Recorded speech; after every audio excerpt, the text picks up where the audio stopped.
Radio Pirate. Radiopirate.com. OK, on est on a pris un bout pour commencer aujourd'hui. Ben oui, on a pris le milieu, pas le milieu, mais on a pris un bout un peu en plein milieu du Jeff Liberté d'aujourd'hui, qui était quand même assez spectaculaire, mon ami Jerry, aujourd'hui. Beaucoup de sujets, hein? Énormément de sujets. Donc, si jamais vous en voulez plus, allez sur la version Prime. Donc, aujourd'hui, on prend un bout du milieu de Jeff Liberté pour commencer. On a Joe Hamel avec nous autres également. On a Jerry qui va boursicoter aujourd'hui. Et on a Yann et Frank un peu plus tard également dans la version live de Radio Pirate. Mais on commence. Tiens, on commence. Tu te montes de lait. Oh oui, tu te montes de lait. Un petit peu de couleur. Ça prend ça un peu. Il y a beaucoup d'endormis. Mais Radio Pirate, on ne l'est pas. Tiens, commençons ça pour aujourd'hui. Mon sujet principal pour ouvrir. Ben, il y a peut-être il va y avoir un lien avec ce que j'ai jasé. Là. Il y a certainement un lien quelque part à faire. Là. C'est sur les sujets, puis la manière qu'on regarde les choses, puis le jugement qu'on a. Actuellement, il se passe quelque chose de très, très capoté. OK? Je veux juste vous dire que moi, j'en ai eu plein de cul pendant la COVID de tout ce qui s'est passé. Au-delà de nos droits fondamentaux qui ont été écrasés, c'est surtout le mensonge. C'est surtout le déni de la science. C'est surtout, je vous dirais, oui, il y a une grosse partie de ça que c'était le contrôle de la population, puis le mettre à genoux, puis le contrôle des médias, puis tout ce qui nous a été montré jeune. Pourquoi on ne devait pas aimer des sociétés comme la Russie, ou dans le temps, c'était l'URSS, la Chine, ces endroits-là, comment il fallait se garder une gêne par rapport à ces gens-là, et les raisons mentionnées quand on était jeune, quand on avait 13, 14, quand on était au cégep, puis qu'on jasait dans un cours de philo avec... il y avait toujours on était ceux qui étaient les plus libres, on était ceux qui avaient des droits les plus protégés, les droits de l'homme, etc. On a été souvent en Chine ou ailleurs faire la leçon sur les droits de l'homme. Ouais. Et les droits de l'homme, on a mangé une tabarnak pendant 3 ans. Ici au Québec surtout, et au Canada également. Et celui qui vous parle, et plusieurs autres, ne décroche pas de la COVID. Et on se le fait dire, puis savez-vous quoi? Je ne décrocherai pas, même si vous me le dites à tous les jours. Parce que pour moi, c'est loin d'être fini. Parce que je vous dis depuis toujours que tant et aussi longtemps qu'on n'aura pas fait une analyse de tout ce qu'on a fait de mal, pour le monde, pour les jeunes, pour l'économie, etc., pour comprendre ce que nous vivons en ce moment, c'est-à-dire cette inflation hors contrôle, que même la SAQ est obligée d'augmenter ses prix, comme tu me le disais hier, Jerry, de montants astronomiques. Une bouteille de 45 $ de spiritueux qui devrait être vendu 12 $, que moi j'achète même moins que ça, parce que c'est un... Bon, c'est ça, c'est un 71, ça, habituellement, 45 piastres. Donc, 1,75 litres, à peu près. C'est ça. De la vodka, c'est pas de la boisson, comment dire, mais c'est pas bien compliqué, là. Mais non, c'est pas quelque chose que tu fais vieillir. Il n'y a pas de vieillissant. Il n'y a pas des tonneaux où tu fais vieillir du stock. Ben non. C'est quelque chose qui devrait coûter aux alentours de 12 $. C'est le prix que je paie. 12 US pour un 71 de qualité, 6 fois distillé, etc. C'est ça, ben oui. Peut-être pas la meilleure du monde. Il y en a qui sont distillés 100 000 fois, là. Okay? C'est ça. Mais, je veux dire, une vodka normale de table vendue 45 $ se vend ici 12,95 $. Et là, on va valoir 47 $. C'est ça. OK, 47 $, 2 $. Donc, 1,5 pièce pour les profits de la SAQ, parce qu'on a besoin de profits. Puis, on va aller pour avoir des profits pour le gouvernement. Vous savez qui on priorise? On priorise la machine et le gouvernement. Et ce qu'on veut, c'est appauvrir les citoyens qui sont habituellement les gens qui devraient être servis par la machine. C'est le monde à l'envers. OK? C'est le monde à l'envers en ce moment. Donc, le vin, c'est pire. Le vin, parce que le vin, c'est un peu moins de profit, mais beaucoup plus pour la consigne. Parce que après avoir mis des bacs bleus dans toutes les maisons, d'avoir des trucks qui circulent toutes les rues du Québec pour ramasser le verre, le carton, le plastique, etc. Eh bien là, on a même parallèlement à ça un système de consigne et on se rend compte en ce moment comment va nous coûter cette crise de folie-là. Là. Parce que là, sur une bouteille de vin, il y a 50 cents ou 35 cents plutôt qui va aller sur donc une bouteille de 15 $, on va rajouter 35 cents juste pour la consigne. On va rajouter 50 cents. Il y a du profit, il y a du transport, mais il y a surtout 35 cents de consigne sur une bouteille de vin à 15 $ et plus. Ah, c'est pas grave. C'est juste 50 sous. Les gens interrogés en avant d'une SAQ, les Québécois disent « Ah, mais c'est pour la consigne, c'est pour une bonne chose. Oh, Mais c'est quoi $1 de plus? C'est quoi $1? Ben, c'est ça. C'est ça, hein? C'est quoi $1 de plus? Je pense que vous ne réalisez pas, là. Juste vous dire que Valérie Plante pleure à tous les jours qu'il y a un problème majeur à Montréal, là. Oui. Les gens sont dans la rue, là. Les gens n'ont pas de toit, les gens sont plus capables de se payer un toit, les gens sont plus capables de se payer de la bouffe. Ils tombent dans des vices. On a une crise humanitaire en ce moment au Québec, là. On a des homeless, on a des sans-abri à Trois-Rivières, on a des sans-abri à Bécancour, puis on a des sans-abri à Saguenay, on a des sans-abri, on est souvent d'avoir des sans-abri dans le bas du fleuve et en Gaspésie, quasiment, là. Ça marche pas, ça, là. Donc, je reviens à mon histoire de COVID. Parce que c'est toujours plus de profit, toujours parce que là, la vie coûte cher. Et là, j'ai dit, tant et aussi longtemps qu'on n'aura pas fait un dur examen de conscience. Et pour moi, ça devrait se terminer par de l'emprisonnement. Ça devrait se terminer par des procès. Procès de politiciens, procès de hauts fonctionnaires, procès également de journalistes qui ont été achetés par des pots de vin, procès pour des propriétaires de médias qui ont accepté les pots de vin des gouvernements pour mentir à la population. Moi, pour moi, là, ça ne sera pas réglé tant que ces gens-là ne seront pas en prison. Les dirigeants, les chefs de parti de l'opposition qui ont embarqué et qui sont devenus un seul parti, les hauts fonctionnaires, les Arruda et les Boileau de ce monde, le ministre de la Santé et la première ministre de la Santé, à un moment donné, qu'il y avait au début de la COVID. Et même chose pour les patrons de la presse, les patrons de Radio-Canada, les journalistes qui étaient présents également et tous ceux qui faisaient de la chronique. Je pense que si on fait le tour, on devrait se ramasser avec juste une prison bâtie pour ces gens-là, à peu près 500 personnes qui devraient être emprisonnées pour au moins une vingtaine d'années. Pour nous avoir trahis, nous avoir volés, nous avoir menti, nous avoir contrôlés et avoir surtout tué beaucoup de monde par leur négligence. Et surtout aussi, je rajoute, pour avoir scrappé l'adolescence de nos enfants, dont mes filles. Et je vous le dis, là, il n'y a pas de spectacle là-dedans. Là. Si vous demandez, vous me mettez devant un écran avec un système et vous me posez des questions avec un détecteur de mensonges pour voir si je suis en train de m'amuser. Je ne m'amuse pas pantoute, là. Tous ces gens-là, à mes yeux, devraient être emprisonnés.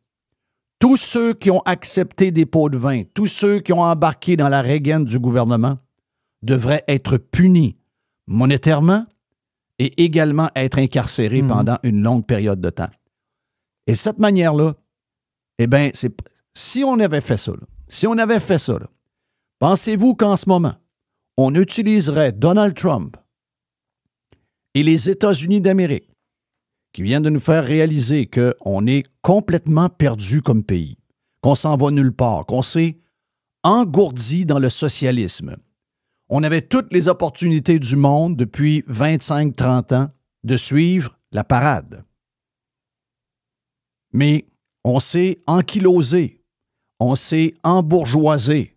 On a pensé qu'on était là. On regardait toutes les autres alentours de nous autres, c'est toutes des caves. Pendant ce temps-là, comme je peux le voir ce matin, il y a des gens qui braillent à l'hôpital. Pas parce qu'ils ne sont pas vus par un médecin, parce qu'ils sont supposés de prendre leur retraite puis il leur manque un chèque. Je suis plus capable de travailler. J'ai hâte de finir, mais là, j'attends un chèque, puis tant que je n'ai pas ce chèque-là, je ne peux pas commencer ma retraite. Elle a quel âge, cette femme-là, qui est écœurée de travailler au système hospitalier où elle travaille? Elle est au bout du rouleau, c'est épouvantable. Elle est au bout du rouleau. Là. Elle a quel âge? À 59 ans. Elle a 59 ans. Mais ça, c'est les ravages du socialisme. Mais 59 ans, voyons. Dans une société normale, tu peux pas être rendu au bout du rouleau à 59 ans. Ben non. Tu peux pas rêver de ta retraite. Tu vas faire quoi de tes journées, câlisse? J'ai cet âge-là. Okay, je me vois aucunement à la retraite, mais aucunement. Tu vas jouer au hockey 5 fois par semaine? Voyons, qu'est-ce que tu vas faire de ton temps, je vais le faire. Mais ça montre les ravages du système socialiste. Des employés trop bien payés, trop coussinés, qui ont juste une crise de choses en tête. D'abord, d'avoir l'air bête. Hein, vous avez vu le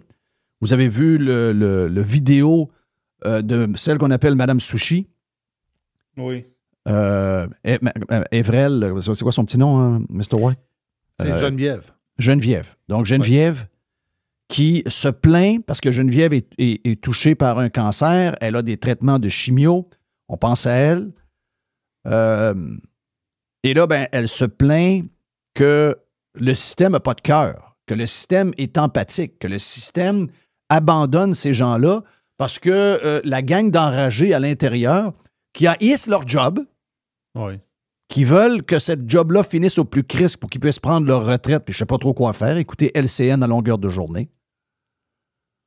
Ils haïssent ça, donc ils écœurent même les malades qui ont besoin d'un peu de passion. Pas capable de lui faire un sourire. Non, tu ne rentreras pas ton chum ici. Là. Ici, on a, pour des raisons sanitaires, c'est juste les malades. Lui qui reste dehors, qui s'en aille. Et là, elle se plaint de ça, avec raison. Ben oui. Écoute, je suis avec elle à 400%. Mais je veux juste vous dire que... regarde. OK, je vais vous le dire. À un moment donné, je me suis battu. Moi, je me bats depuis toujours pour ce qui arrive à Geneviève. Et vous ne savez pas comment. Vous ne savez pas comment je me fais brasser. Pour une raison que j'ai de la misère à comprendre. Chris, on est là à travailler pour le monde. On est là à travailler pour le meilleur. Et on a une force, on a un vent de face qu'on ne devrait pas avoir. On devrait avoir un vent de dos. Mais non, ce sont les propres citoyens qu'on aime défendre qui nous attaquent. Pas le gouvernement. Oui, le gouvernement le fait. Oui, les journalistes le font. Mais ceux qui le font le plus, c'est les citoyens qu'on veut. Puis pendant la COVID, je l'ai fait. Et le temps m'a donné raison. Et Geneviève était chroniqueur à ce moment-là, chroniqueuse. Oui.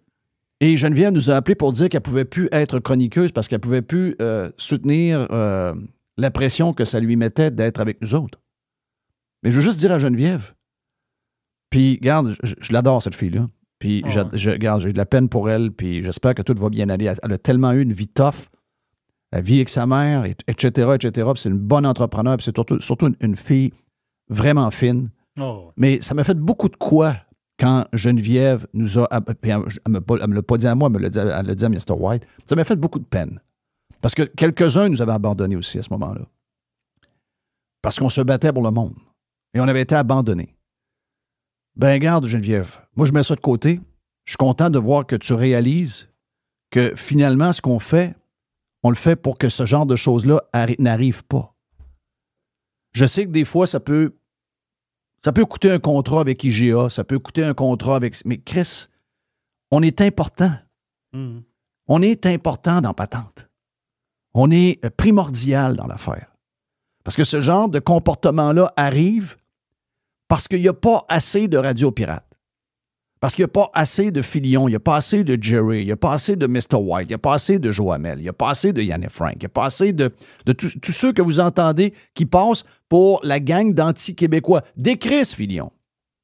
Les pires salauds, c'est ceux qui disent rien.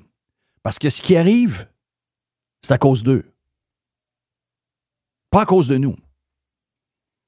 Parce que nous, on se bat contre ça, le vent d'en face, depuis toujours, pour pas que ça arrive. Je reviens à mon histoire. OK, je reviens à ma patente de COVID. Parce que ça nous amène à ce qu'on est aujourd'hui. De ne pas avoir fait de mea culpa, de ne pas avoir fait le post-mortem de cette histoire-là, c'est tellement gros qu'actuellement, avec l'arrivée de Trump, et Trump nous met d'en face qu'on a comme problème. Puis sincèrement, je vais vous le dire, là, ce qui nous arrive, c'est grandement mérité. C'est pas juste de la faute des gouvernements. C'est pas juste de la faute des journalistes et des médias. C'est pas juste Non, c'est beaucoup la faute des Québécois et des Canadiens. Merci à Donald Trump. On s'est perdu dans le socialisme. Le Canada s'est perdu dans le socialisme. On a mis depuis 20 ans, 25 ans, 30 ans, chaque fois qu'on a eu l'occasion, on a mis le plus idiot de la gang au pouvoir. Ouais. À un moment donné, il y a des conséquences de ça.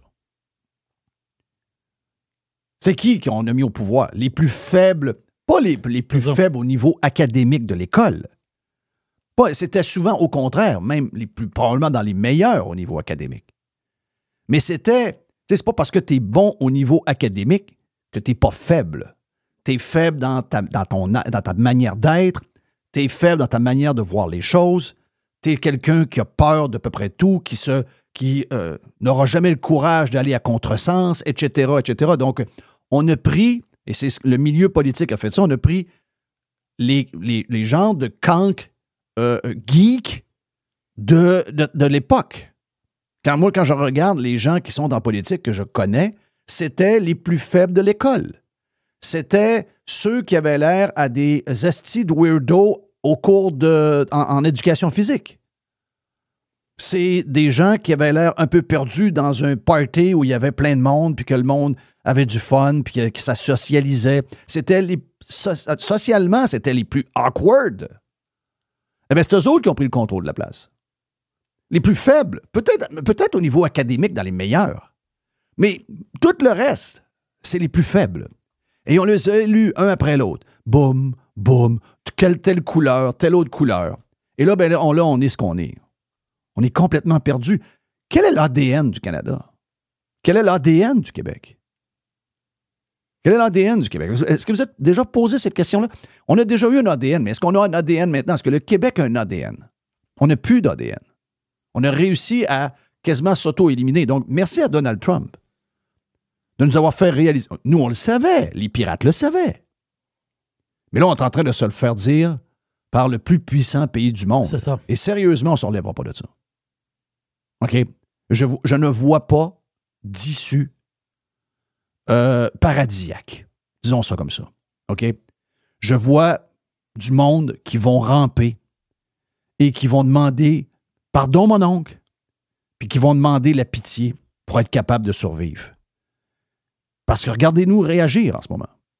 Regardez-nous réagir. Je commence. Restons au Canada. Restons au Canada. On le dit hier, on n'a pas de gouvernement. Là. Le gars qui veut remplacer Justin Trudeau, il est pire, câlisse. Puis c'est lui qu'ils vont mettre, parce que c'est le pire de la gang. Bon, remarquez bien que les deux autres ont l'air mêlants tabarnak aussi. Là. Mais lui, c'est le pire. Ils vont le remplacer par ça. Et il risque de devenir premier ministre parce que hier, le gars avec la tuque sur la tête a dit « Ouais, ben là, j'ai parlé avec des gens de des travailleurs, puis les travailleurs sont très inquiets des tarifs de Donald Trump. Ils ont peur de perdre leur job, ils ont peur de perdre leur maison, puis ils ont peur de ne pas être capables de nourrir leurs enfants. » Toute de la fucking bullshit en passant. Singh n'a jamais rencontré personne. Ben non. Il n'a jamais rencontré personne. OK? Ben non, fucking lie. Mensonge. Et là, il dit, à cause de ça, quand le gouvernement va rouvrir, quand le Parlement va rouvrir avec le nouveau chef, probablement. Oui, il ne fera pas tomber. Si ils mettent de l'argent, comme pendant la COVID, dans la place, on va les laisser là jusqu'à l'élection. Ah, c'est dégueulasse. Et en Ontario, alors la place qu'on devrait avoir des élections, c'est en Ontario. C'est Ottawa devrait déclencher des élections pour qu'on ait un nouveau gouvernement au Canada. Ben non, c'est l'Ontario qui déclenche des élections pour des élections provinciales. Ça aussi, un coup de cochon, profitant de notre faiblesse, profitant de ce qui se passe en ce moment, pour juste garder le pouvoir plus longtemps. Ça aussi, c'est crissement dégueulasse. Je suis pas ontarien, mais ça montre que le Canada est gangréné par des estis de sautés, là. Et là, maintenant, arrivons au Québec. Là aussi, on a la même chose. Ah, ben là, le jus d'orange, le sirop d'érable, Hydro-Québec, On va faire le dollar pour $1. Ton dollar vaut rien. C'est pas $1 contre $1. Là. Ton dollar, il vaut quasiment 50 cents. Là. C'est $2 contre $1, man. C'est là que vous nous avez amené. $2 contre $1. Donc, il n'y a pas de... Ce sera dollar contre dollar. Ce ne sera pas dollar contre dollar. Ton dollar vaut 50 cents, hostie.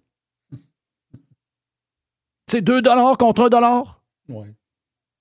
Puis là, le jus d'orange, puis là, on va répliquer. Et pendant ce temps-là, au Québec, on nous annonce aussi qu'on va envoyer des chèques, qu'on va soutenir les entreprises exactement comme pendant la COVID. C'est eux qui le disent. Ça le dit au Canada et ça le dit au Québec. Et pendant ce temps-là, on a perdu le contrôle des prix. La gang de métro disent il faut que ça finisse. Le dollar est tellement faible que l'inflation de la bouffe, ça va être écœurant. Ils viennent de le dire hier. La SAQ, il faut donner des profits au gouvernement. Oui. Monte les bouteilles de boissons encore. Ça va être 4 fois cette année.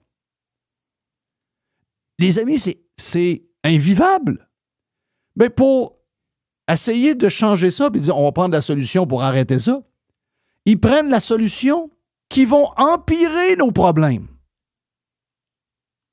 Ils vont ils vont prendre toutes les mesures qui nous ont amenés à genoux devant Donald Trump. Ils vont récidiver avec les mêmes mesures. De là, mon histoire depuis 1 an et demi. On doit faire un post-mortem sur la COVID. On doit faire des enquêtes. On doit emprisonner des gens. On doit aller chercher leur REER. On doit aller chercher leur maison, leur condo au Mexique. On doit checker tout ce qu'ils ont fait. On doit enquêter.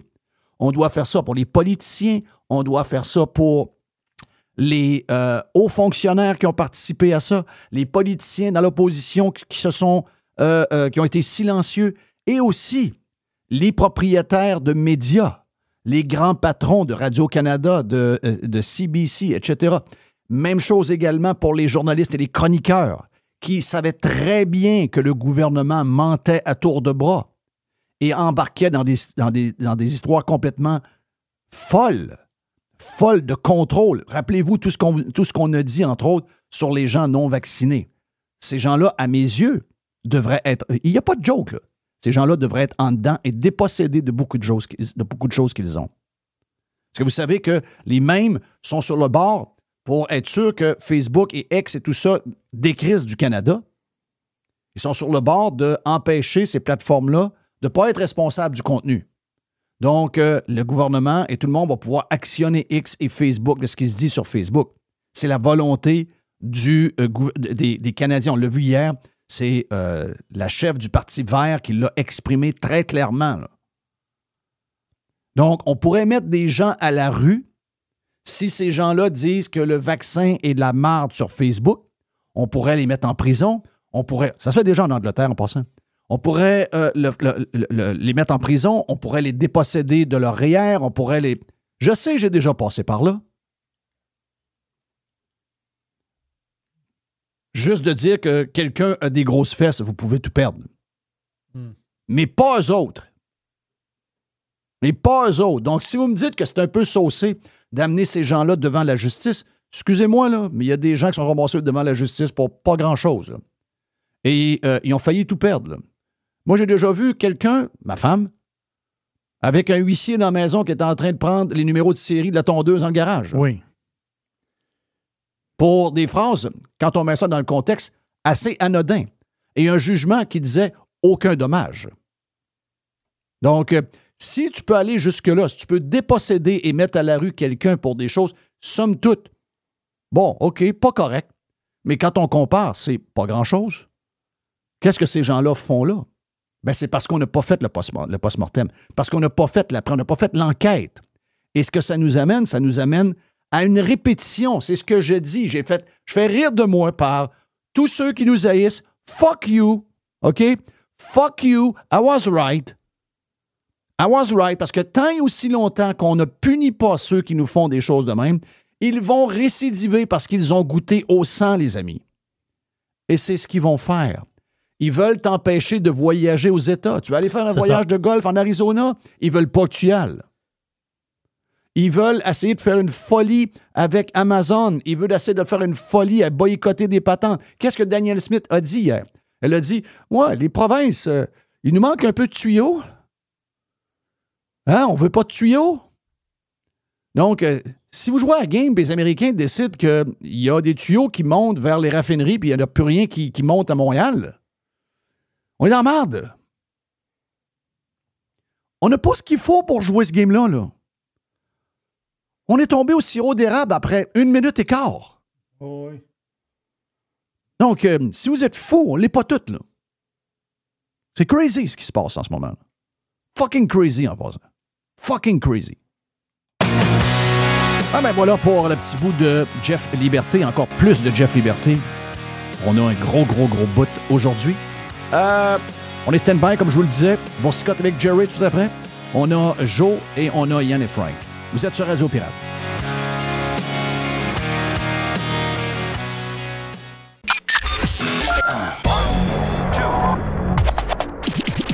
I love it. Listen. Radiopirate.com. Radiopirate.com. Radio Pirate. Jeff Fillion. JeffFillion.com. Oh. Il y a une petite boîte.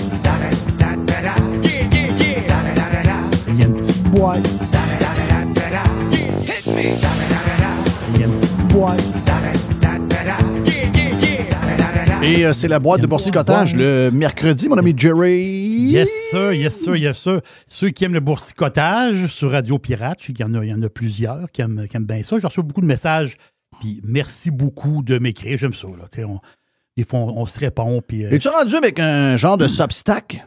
Ben oui, le Jerry boursicoteur sur Substack.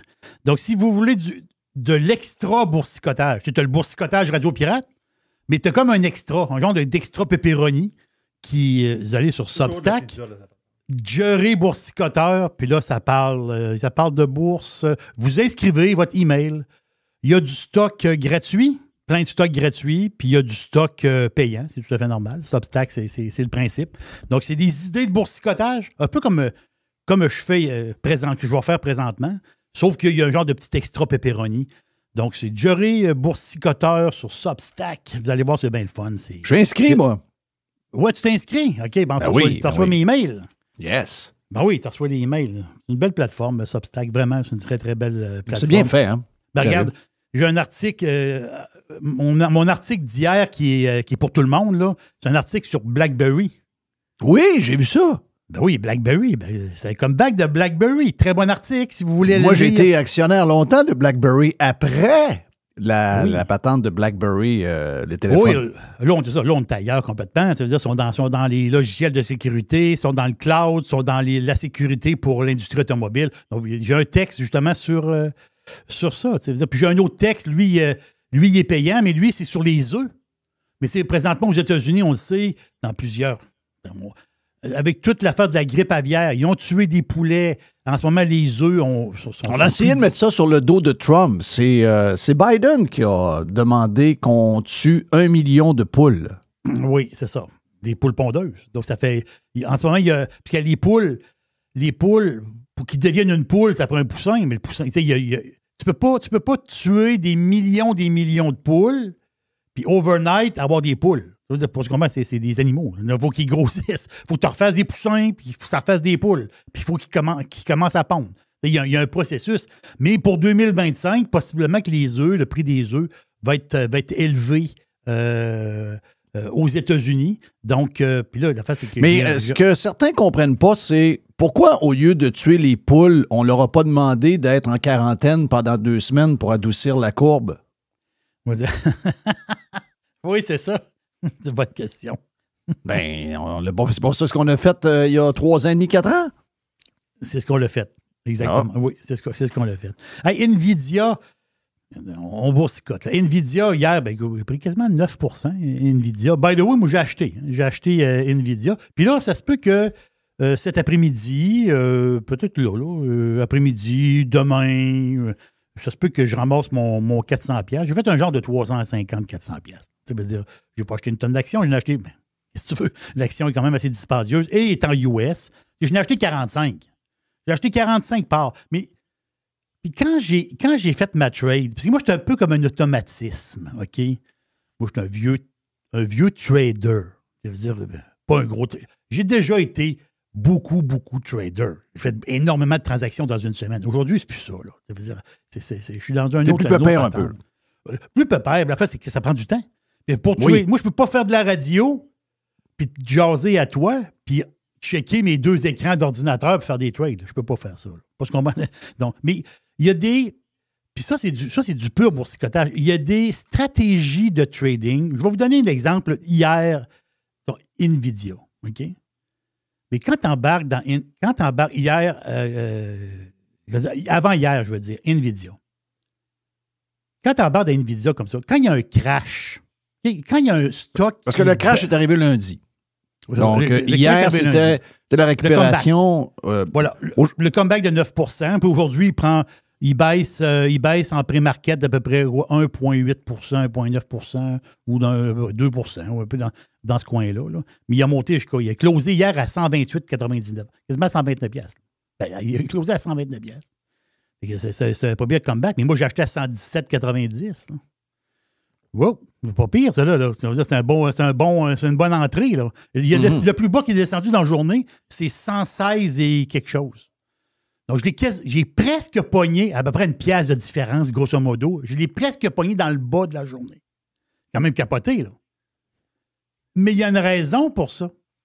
Il n'y a rien de scientifique là-dedans, OK? C'est zéro scientifique. Mais quand un stock en bourse est battu, OK? Comme NVIDIA lundi, ça fait sa coup de pelle dessus et le stock crash. Normalement, il n'y a rien de garanti. Mais ça, c'est un vieux d'expérience qui parle. Un vieux trader qui... Il y a souvent un comeback le lendemain? Non, l'affaire, c'est que c'est quand... Mettons que tu veux embarquer dans le crash. Lundi, là, moi j'ai acheté quand lundi? J'ai acheté dans l'après-midi, vers 2h30, 3h, dans ce coin-là. C'est 2h, 3h. Quand il y a un crash, le lot le plus bas de la journée du crash est souvent, et très, très, très souvent, avant midi. Non, dans l'après-midi, quand il y a un crash. OK. La journée commence. Okay? La journée commence, il y a un crash. OK. Tu arrives vers 10h, il y a un petit rebond. Et ça commence à crasher, ça crache.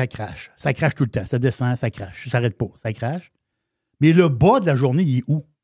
Normalement, il est vers 2h30, 2h, 3h, dans ce coin-là. Mm-hmm. C'est pour ça que moi, quand j'ai acheté là. Quand j'ai acheté à 117,90, il a continué à baisser un petit peu, puis ça, il a remonté, puis après ça, il a fini plus haut. Donc, on dit, dans la journée de crash, c'est moi qui est dans les plus bas. Et on va faire le contraire. Quand tu es dans une journée, mettons, tu as un stock qui explose. Exemple, mettons, comme GitLab. Je vais prendre l'exemple d'hier. GitLab, GTLB. Bon, GitLab, plateforme de développement logiciel, pas tant de jours. Mais on parle de trading. Non, c'est quoi? C'est un concurrent à GitHub, GitLab? Oui, je pense que oui. Okay. C'est ça. Mais l'affaire, c'est que GitLab, hier, il a pris 13 %. Mais le meilleur point d'entrée dans GitLab hier, c'était aussi dans l'après-midi. Parce qu'il y a un repli. Donc, le bon temps, quand ça brasse beaucoup, souvent le bon temps, c'est pour embarquer, c'est dans l'après-midi. Généralement parlant.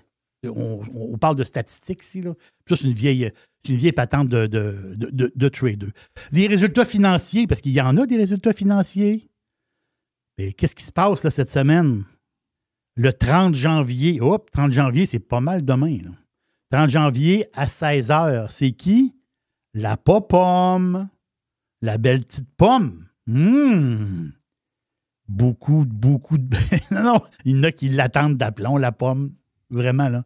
Pas pire rebond, pareil, de la pomme. Tu sais, la pomme s'est mise à descendre. Apple. S'est mis à descendre. Apple a fait un genre de pic, là, 250 cakes, 260, ou à peu près, grosso modo, je vois de mémoire. Pour ça, ralentissement. Les autres technos marchaient, la pomme descendait, pomme descend. À un moment donné, dans le coin de 2,18, 2,20 ou dans ce coin-là, grosso modo. Avec la journée d'hier, tout était vert pas mal dans le techno. Boum, boum, boum, boum, la pomme, elle remonte dans le coin de 2,38, quand même pas pire. Donc, les résultats d'Apple, c'est demain à 16h. Et un autre résultat qui est un stock là, qui est complètement débile présentement. Puis, c'est pas un petit stock, là, c'est un gros stock. C'est Visa. Ça va? Je vais juste te demander si la pomme, il y a eu une... Est-ce qu'il y a eu une réaction à son deal avec Starlink? Parce que c'est quand même une grosse nouvelle. Non, c'est ça. La nouvelle, c'est T-Mobile, Starlink et Apple. L'affaire, c'est que sur les téléphones, présentement, sont en test. T-Mobile fait des tests. Ils ont commencé à faire des tests avec des Android. Puis là, ils font des tests avec avec les... Oui, puis c'est le nouveau iOS, là, 18.3. Excuse-moi, ce genre de nouvelles-là, t'es chez Bell, t'es chez Rogers, t'es chez TELUS, t'es chez Vidéotron. Tu freak, là. Non, moi, je rêve d'être sur Starlink sur mon téléphone. Si un jour c'est disponible, moi, j'embarque. Là. On switch, hein? Non, je switch dans la même journée, Jeff. Moi, dans la même journée, je switch. Ben, ça, tu peux être sûr. Ça, tu peux être sûr. On s'est fait assez écœurer, tabarouette. On s'est fait faire les poches. On s'est fait crosser d'aplomb. On s'est fait faire les poches. Ah, le Canada, c'est un grand pays. On tue tannant. Le Canada, c'est un grand pays. Comme s'il y avait d'autres pays qui n'étaient pas grands. Le Canada, c'est un grand pays, mais l'Europe, si tu le mets en pays, c'est pas mal grand. Ben oui, l'Europe, c'est pas mal partout, ça coûte pas cher. Donc, arrêtez de me dire que la grandeur. Ça m'énerve, mes affaires de grandeur. Grand pays. S'en fout, esti. Tu me voles, tabarnache. Tu me voles. Comme s'ils mettaient des tours dans le bois. Oui, arrêtez de... Ben, c'est ça. Mais ça, cette nouvelle-là, l'affaire, c'est que il y a des analystes, justement, qui disent que sont beaucoup amis. T-Mobile, Starlink puis Apple sont très, très chums. Il paraît ils font beaucoup de réunions. C'est pas moi qui le dis, c'est des analystes qui suivent. Tu sais, des analystes qui suivent les patentes techno. Les spécialistes techno, là, les geeks. Ils disent ouais, il y a beaucoup de réunions entre ces trois compagnies-là. Là, on le sait qu'ils font des tests. Mais ça peut être une entente pour plus tard, ça. Là. Ça peut être un deal intéressant. Là. Moi, regarde. Et pendant ce temps-là, nous autres, on est dans le sirop d'érable. Voilà. Nous, on est dans le sirop d'érable. Mon Visa... Le jus d'orange et le sirop d'érable. Arrête, tu vas me faire mourir. Visa, demain à 16h, c'est des résultats de Visa. L'affaire, c'est que Visa, en ce moment, il est ballonné. OK? La RSI, la force relative, Visa, la RSI est à 75. C'est rare qu'on voit ça d'une grosse compagnie comme ça. Ça veut dire quoi? Suracheter dans le piton. C'est la pure fiesta. Le stock est ballonné quand il est à 335$ ou dans ce coin-là. Wow! Je pense que Visa a pris 40$ depuis un mois et demi. Non, c'est boum, boum, boum, boum. Vas-tu arrêter? Non, il n'arrête pas. Boum, boum, boum. Il n'arrête pas. Il monte tout le temps. Là, tu te dis, qu'est-ce qui se passe? C'est l'enfer. Résultat de Visa demain à 16h.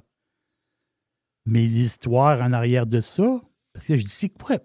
Visa, c'est une multinationale, c'est extraordinaire. Il y a des compagnies qui impriment de l'argent. Mais l'affaire, c'est que Visa, ils ont un deal avec X pour un portefeuille numérique. Donc, les abonnés de X vont avoir possiblement un portefeuille. Et moi, je suis sur X. Et toi, Jeff, tu es sur X. Et je t'envoie un 20$. Ah, t'es là. On se transfère de l'argent entre toi et moi, mais sur X. Parce qu'on est des... Oh, bien non, ça change bien. Ça fait beaucoup de transferts d'argent. Et qui va être en arrière de toute la patente? Ça va être Visa. Ça va? Donc, ça, c'est une très, très bonne nouvelle pour Visa. Donc, je ne sais pas qu'est-ce qui... Oh, peut-être que dans les résultats de demain après-midi, on va en savoir plus. Mais c'est intéressant, pareil, pour Visa, qui est le stock est en feu. Moi, je n'embarquerai pas, je vais te dire pourquoi. La RSI est trop élevée. Moi, pas parce que je ne suis pas intéressé. Donne-moi un petit coup par en bas, baisse la RSI, j'embarque. Mais en ce moment, trop ballonné. C'est-à-dire, le party, il est 3 heures du matin, tout le monde est sous. À un moment donné, le soleil va se lever. Le party va arrêter. Ça veut dire, à un moment donné, le soleil va se lever. En ce moment, c'est pas le temps. Pas le temps, là. C'est pas le temps. Il faut revenir le lendemain soir vers 10-11 heures. Là, on repart un nouveau party. Moi, c'est là que je vais rentrer. Je ne rentre pas dans le party à 3 heures du matin. Je pense qu'il ne reste pas assez de jus. Là. C'est trop capoté. Vendredi, juste dire pour les résultats, vendredi matin, c'est ExxonMobil. Exxon. Juste dire une affaire. En ce moment, le titre, tu regardes le graphique de Exxon. Exxon, là, c'est le raffinage, toutes les. Puis l'industrie chimique, les dérivés du pétrole. Il y a comme un peu comme un ralentissement là-dedans. Mais le raffinage, la distribution, c'est quoi? C'est 85 de la business pour Exxon. Mais j'en parle pour une chose. Exxon, c'est qu'Exxon, là, ils ont fait un plan stratégique il y a 5 ans. Et le plan stratégique, il était respecté. Je n'ai pas tous les détails. Le plan stratégique il était épais comme un dictionnaire. Mais le plan, d'après les analystes, ils ont respecté le plan stratégique à la lettre. Et les dividendes, ils ont respecté à la lettre. Et là, Exxon, ils ont un nouveau plan stratégique pour les 5 prochaines années. Si tu cherches, parce que c'est des dividendes, les dividendes, ils vont tout faire pour te donner tes dividendes. C'est-à-dire, Exxon, là, c'est une horloge. Donc, il n'y a pas d'inquiétude pour les dividendes. Les dividendes vont rentrer. C'est sûr que le graphique, en ce moment, tu vas l'acheter. Il est un petit peu même, il peut être intéressant là, pour un petit rebond. Mais les résultats financiers, c'est vendredi. Mais si vous cherchez un stock de dividendes, ça peut être intéressant. Petite affaire, le code, je vous donne le code ULCC. La compagnie, c'est la compagnie de Denver. Oh! Frontier Airlines. Frontier, c'est quoi? Frontier, la compagnie d'aviation. Quoi? C'est 3,7 milliards de revenus, c'est quand même pas. Les profits, ils n'en ont pas fait l'année passée. Ils sont comme kiff-kiff l'année passée. Quoi, c'est 8 000 employés. Mais Frontier a besoin de grossir. Et là, ils vont revenir, Jeff. Ils vont revenir à la charge pour Spirit. Oh! Spirit ne va pas mourir. On dirait que c'est. Il y a trop de monde dans les avions de Spirit. Il y a trop d'activités. Oui. Il y a quelque chose qui va se passer avec ça. Il y a quelque chose qui va se passer. Puis Frontier Airlines vont. Parce que la face, c'est que JetBlue ont été bloqués par un juge fédéral. C'est une patente à Biden. C'est une petite patente à Biden. On a besoin d'avions dans le ciel. On a besoin de compétition. On a besoin qu'on veut. Ouais, mais ils disent, ouais, mais c'est pas bon pour la compétition, un gros joueur qui ajoute un autre gros joueur. Ouais, mais Chris, c'est pas bon pour rien si finalement Spirit meurt puis JetBlue meurt. Voilà. Ça aide pas la compétition de rien, ça, là. Ça aide pas. Ça aide pas du tout. T'as American Airlines, t'as Delta, t'as United, t'as Southwest, t'as Allegiant, t'as Hawaiian, t'as... Hey, il y en a, là. Je veux dire, c'est pas parce qu'une, à un moment donné, décide d'aller coucher avec l'autre. Depuis quand que ça dérange, ça? Tu sais, Delta, on s'entend qu'il y avait Northwest là-dedans, à un moment donné? Ben oui, il y a des histoires... Il y a eu des fusions dans l'aviation. Il y en a United, il y avait Continental avant. Continental, United, ils ont fait un mariage? Ils se sont mariés. Bon. Exactement. Starbucks. Oh boy. Oh! Non. Starbucks. SBUX. Starbucks. OK? Bon, hier, c'était les résultats de Starbucks qui étaient très attendus. OK? Très, très, très attendus. Donc, en résumé, regarde, on va faire Starbucks, c'est le 4e trimestre en baisse consécutif par rapport au profit. OK? Les ventes sont en baisse. Mais le prix moyen de la facture est en hausse de près 4 %, mais les ventes totales, c'est en baisse. Starbucks est rendu avec 40 576 restaurants. Café, restaurant, on peut les appeler comme on veut. 53 % des restaurants, ça appartient à la chaîne. 47 % des restaurants, c'est des franchisés. Il y a une Christophe de tempête là, chez Starbucks. Là. Une tempête, pas mal grosse tempête là, depuis un bout. Là. Depuis 2 ans et demi, 3 ans, pas pire tempête. Puis hier, la fin, c'est que les résultats sont mitigés. Juste t'arrêter avant Starbucks, juste m'assurer que... Est-ce que tu le sais que finalement, c'est officiel que Frontiers fait une offre pour merger avec Spirit? C'était annoncé il y a 20 minutes. Oui, c'est ça. Ben, c'est pour ça OK, que je t'en donc parle. dans ce que tu disais tantôt, c'était ça? Oui, c'est ça. OK, je pensais que tu me disais ils veulent faire une autre Non, offre. Je pensais non, pas non, que c'était fait. Non, ils ont fait une offre, mais OK. là, on s'entend-tu que c'est faux, t'as le gouvernement qui est là-dedans. Là. Oh oui, je comprends. Non, Parce que JetBlue a fait, c'est ça, JetBlue a fait une offre officielle puis on est barré. Dans l'histoire de Spirit, là, avec Biden qui serait intervenu par le côté, là, C'est quoi l'histoire, c'est que le gars de Spirit, c'est un proche de Trump. Là. Il y a tout le temps de la politique sale là-dedans. Là. C'est dégueulasse. Sérieux, c'est dégueulasse. Là. Tu sais, je veux dire, la politique, ce n'est que ça. Tu crises des consommateurs, tu crises du monde, tu crises des employés, tu crises de tout le monde. Finalement, c'est payback time. Oui, on s'amuse. On peut-tu. C'est un cul, il donne-tu de l'argent? Non, c'est un chum à Trump. Il va des fois dans l'UFC avec lui. Il va souvent à Mar-a-Lago. Ah ouais, parfait. Dis non.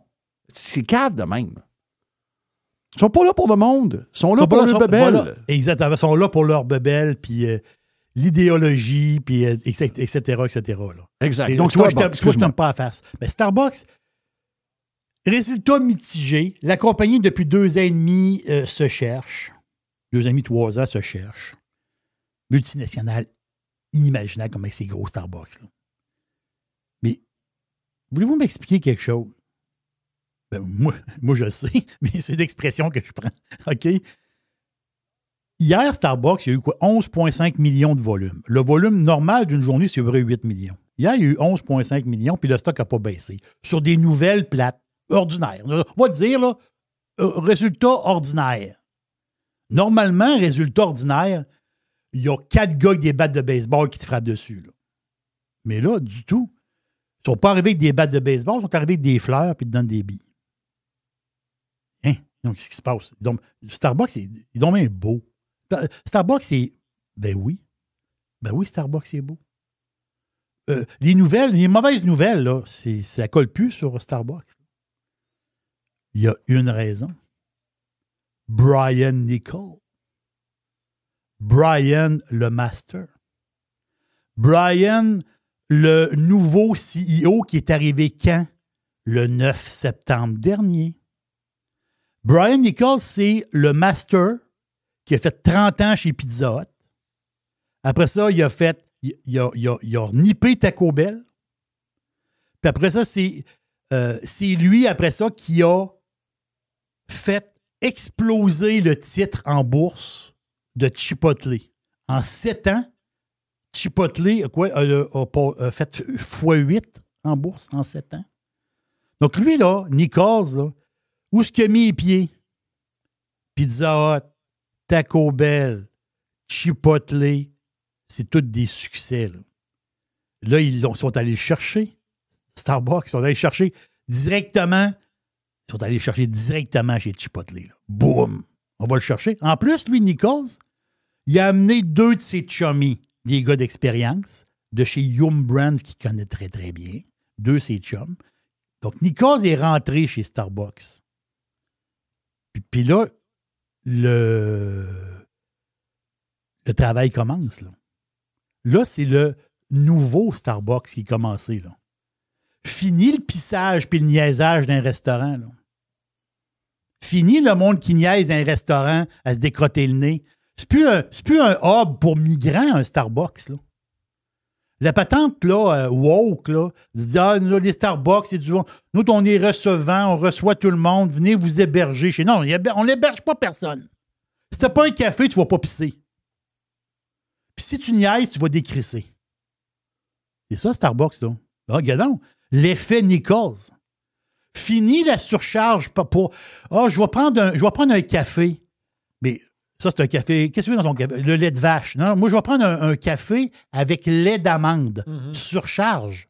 Fini les surcharges pour le lait d'amande, puis les laits d'avoine, puis les estis de patente. Fini. Un café, c'est un café. Il n'y a pas de surcharge pour le lait d'amande. Bien, surtout au prix que tu charges. Non, exactement. Ça, c'est l'effet Nichols. OK? Gardons, tu es assis chez Starbucks et là, il y a quelqu'un du personnel qui vient te voir puis qui vient te faire un refill de café. Hein? Wow! Gardons, c'est dommage le fun. Donc, finalement, la tête leur avait renflé un peu, puis là, ils sont en train de retomber sur le plancher des vaches. L'ancien CEO, c'est un woke. Un esti de woke perdu. C'est lui qui a scrappé à business. Là, ils sont allés chercher le kingpin de Chipotle. L'ambiance, là, OK? L'ambiance, c'est très important. Starbucks, là, c'est du café. Cher, oui. Mais Starbucks, c'est la place où tu vas t'attabler, que tu vas travailler, que tu as une belle ambiance.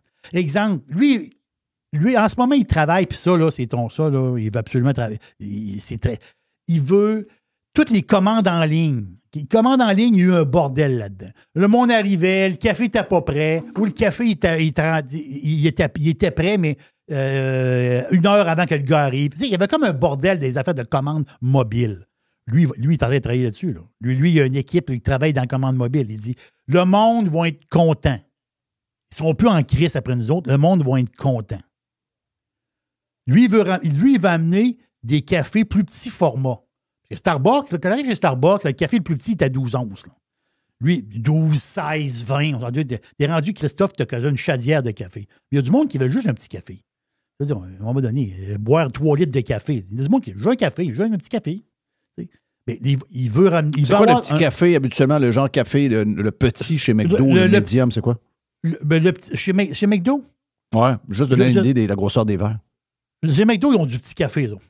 Okay. Mais Starbucks, c'est quoi, c'est 8 onces, c'est 9 onces, c'est quoi? Là-bas, c'est un 8-9 onces. D'après moi, ça va être ça. Mais Starbucks, le plus petit, c'est 12 onces.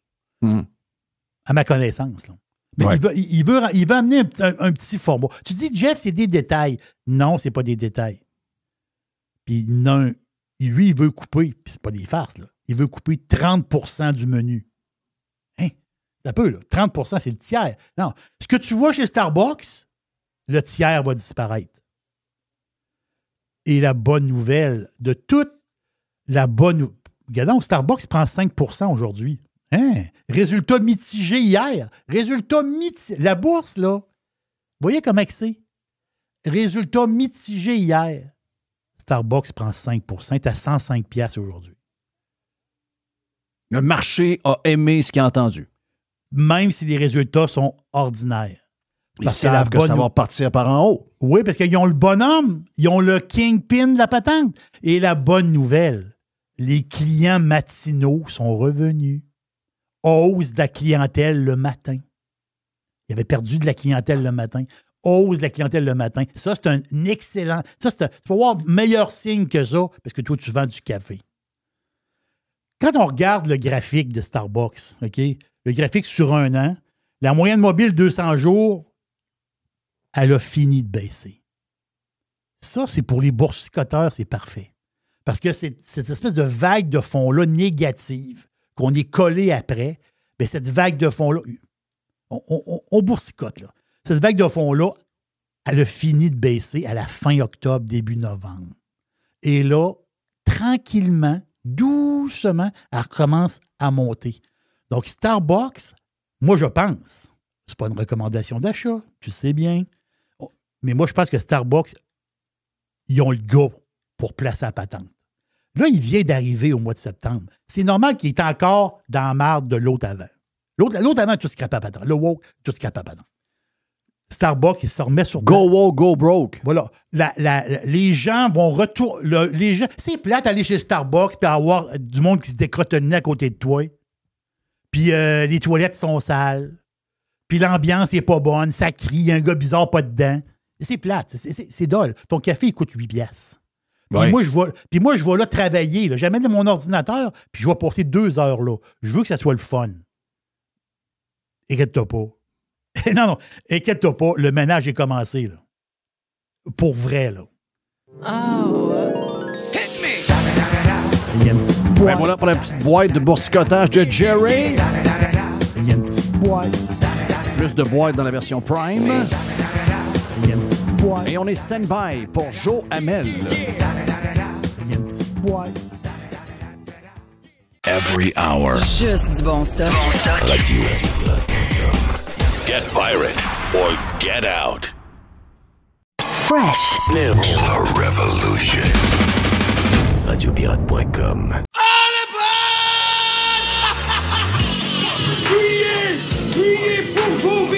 Joe Hamel est avec nous autres. On a pris un bout, on a fait 1 heure avec Joe sur la version Prime. On a pris un bout en plein milieu. Donc, on vous présente ça sur Radio Pirate. On est en feu, là, aujourd'hui. Drill, baby, drill, right? Drill, baby. Et qu'est-ce que tu vois avec tout ce qui se passe concernant l'arrivée des tarifs potentiels samedi?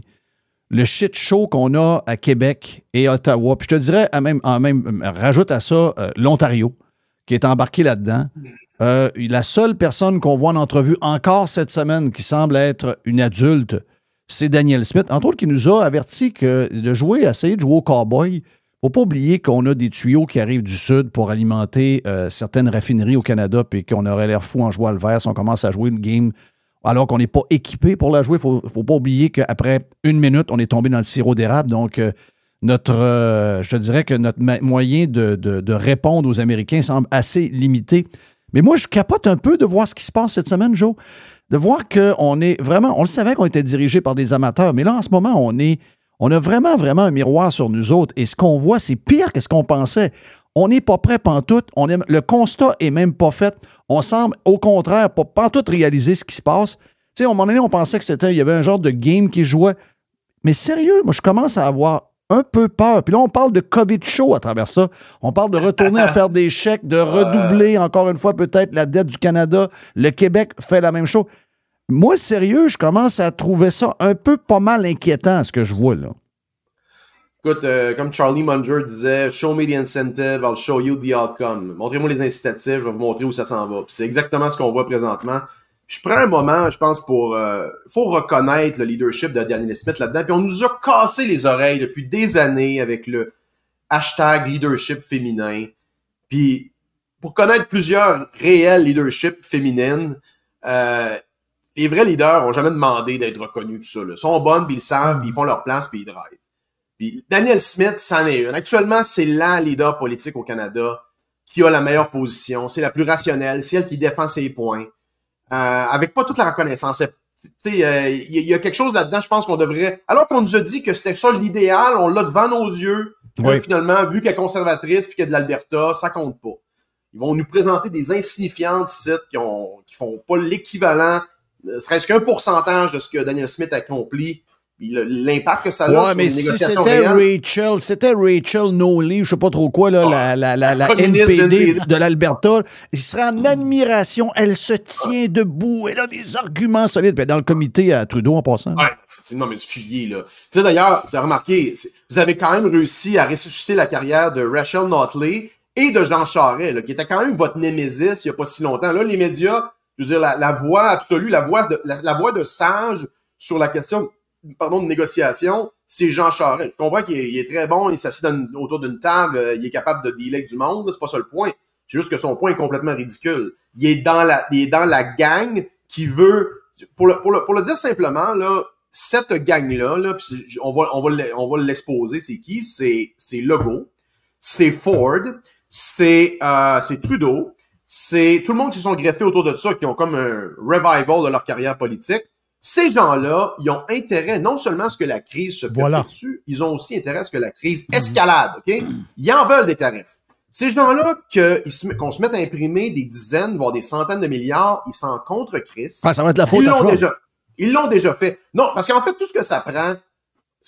Moi, ça, c'est un high-opening moment que je n'étais pas prêt comme adulte d'avoir, là. Tu sais, j'aurais aimé ça quand même de garder une certaine innocence sur la pureté des intentions des individus en charge, OK? Puis, depuis la COVID, on les a tous perdus, OK? Fait que, dans le fond, tout ce qu'ils ont besoin, c'était une justification pour dépasser la ligne. Il n'y a pas de restreinte. Puis ça, Pierre Poilievre, il l'expliquait bien. Il disait qu'avant, il y avait un certain consensus. Puis c'est vrai aux États-Unis aussi, c'est pas juste au Canada, là. Il y avait un certain consensus par exemple, le consensus canadien de pas s'endetter. Les deux partis, sur certaines questions, divergeaient beaucoup, mais il y avait quand même un consensus canadien où ça gouvernait somehow au centre. C'était pas parfait. Mais là, on a complètement perdu nos balises. Les politiciens sont prêts à aller all-in dès qu'il y a une crise pour profiter de ça, pour polariser, pour diviser, pour désinformer en passant. Puis là, ce qui s'en vient, Jeff, on va te coller ça tout de suite parce qu'on en avait parlé. Là, le package, parce que ce qu'ils veulent, c'est le package. Puis le package va avoir plusieurs volets. Il va avoir l'aspect des entreprises, tout ça. Mais il va avoir un volet, Jeff, que ça va être le soutien aux médias pour lutter contre la désinformation de M. Musk, là, qui est avec M. Trump, qui contrôle tous les réseaux. Puis là, maintenant, M. Zuckerberg qui a enlevé les fact-checking. Ouais. Fait que ça va être une façon d'envoyer des chèques. Fait que la CAQ va tenter de rebondir là-dessus. Là, on a, by the way, le monde qui déchirait leur chemise sur la démocratie, il y a, tu sais, à la fin, au dernier trimestre de 2024. Moi, ma vie est compartimentée en trimestres. Je sais des événements avec des trimestres faciles. Les élections, rappelle-toi de ces gens-là qui disaient « Ah, là, Trump, c'est une attaque sur la démocratie. » Hey! Là, il y a un ancien de la Banque centrale, de la Banque du Canada, qui s'est commencé à la Banque d'Angleterre, qui a fait un esti de désastre avec les deux devises. Puis le gars, il est dans à peu près toutes les esti de ramifications du WEF et des cochonneries d'investissement ESG. Ce gars-là, somehow, va se faufiler, va devenir premier ministre du Canada avec aucun fucking vote, OK? Exact. Pompé par les médias. Il y a une info-pub à Radio-Canada pour pomper Mark Carney. Puis là, c'est comme si c'était rien. Tout le monde regarde ça. Ah, mon Dieu, on l'a sauveur. Mais il est fin. Il est venu nous jaser. Il est gentil, là. Hein? Puis là, en même temps, parallèlement à ça, t'as Rob Ford qui va trigger un snap election d'avance pour avoir un 2 ans de plus pour faire face à la crise. Je veux dire, c'est des affronts directs à la démocratie. Pierre Poilievre a raison. Ouvrez le Parlement right fucking now. Faites un débat, puis que les partis qui veulent soutenir les libéraux là-dedans, qu'ils le fassent à visage découvert, puis qui porteront l'odieux des conséquences politiques de leur choix. C'est-tu clair, ça? OK, mais je suis d'accord avec toi, mais là, le NPD a déjà annoncé que si ça réouvre, mettons, et avec ce qui s'en vient, qu'ils vont appuyer le gouvernement libéral. À mot couvert, c'est un peu ce qu'il a dit. Mais est-ce que les Québécois et les Canadiens, c'est un peu ce qu'ils veulent aussi, pas juste les gouvernements? Avoir des chèques qui arrivent, un peu le mind COVID? Écoute, encore une fois, comme la COVID, la proportion de gens, c'est quand même rationnel. On parle des gens qui travaillent dans des domaines, des Chartered Financial Analysts, vous êtes supposé comprendre les chiffres, vous êtes supposé aussi comprendre les incitatifs des gens. Moi, c'est ça qui me jette à terre. Si vous comprenez donc les incitatifs des gens et les objectifs qu'ils ont, puis qu'est-ce que ça va leur rapporter à court et à moyen terme? Puis qu'est-ce que ça va faire comme conséquence négative? On dirait que ça, on deal avec des enfants de la maternelle. C'est encore une fois, l'autre fois au hockey samedi soir, je suis encore obligé de pogner une air dans la chambre de hockey pour expliquer ça. Ben là, moi, ça serait un genre de dangereux qui intervient dans toute la politique internationale. Trump est fou. Mais c'est le fun. Ils vont envoyer l'armée, ils veulent notre eau. Et ça, par exemple, ça, c'est un esti camelot, là. On viendra là-dessus, là. Mais c'est le fun d'avoir peur. C'est le fun d'avoir peur. Tu sais, aller voir un film d'horreur là, au cinéma, là, c'est fun, t'es comme un thrill. Le monde, il aime ça avoir des ennemis, les Américains, Trump, la gang. C'est le fun d'avoir peur, là. Ben, c'est surtout si t'imprimes 600 milliards, c'est le fun, Chris. Ben oui, il donne du popcorn. On donne du popcorn, assis-toi chez vous, puis écoutez le film d'horreur. T'es content, là? Exact. On désigne c'est qui l'ennemi. Puis, tu sais, probablement qu'il y a des gens que ça les réconforte de savoir c'est qui l'ennemi. Là. Avant, dans les années 80-90, c'était l'URSS, à cette heure, c'est Trump, c'est la droite. OK, fine. Mais moi, je veux dire, ça... Puis de voir à quel point qu'il n'y a pas de push. La source du mal, c'est vraiment les médias. C'est de là que ça part. Parce que les politiciens ont toujours fait ça, mais se faisaient ramener quand même pour pas avoir l'air fou. Tu comprends? Fait que, tu sais, que Legault soit capable de se présenter à visage découvert en disant « Ouais, mais ça va être comme la COVID, on va dépenser. » Il aurait dû être démoli par les journalistes on the spot. On the spot! Je veux dire, c'est tellement flagrant comme instrumentalisation d'une crise qui, by the way, peut être réglée avant de se rendre au tarif, là. Parce que ça, c'était complètement... Le gaslighting là-dedans, là, Chris, on dirait qu'on dit avec mon ex. Ouais, mais comme tu dis, mais ils ne veulent pas. C'est pas ce qu'ils veulent. Ils veulent... tu sais que la CAQ, entre autres, on va rester au Québec, tu sais que la CAQ, puis les libéraux, pareil, puis regarde, les trois font la même chose. Ils vont utiliser ça exactement. C'est la recette COVID. Puis ils savent qu'on le voit, mais ils savent aussi que probablement 80% des gens ne le voient pas. Malheureusement, c'est un peu ça qui se passe.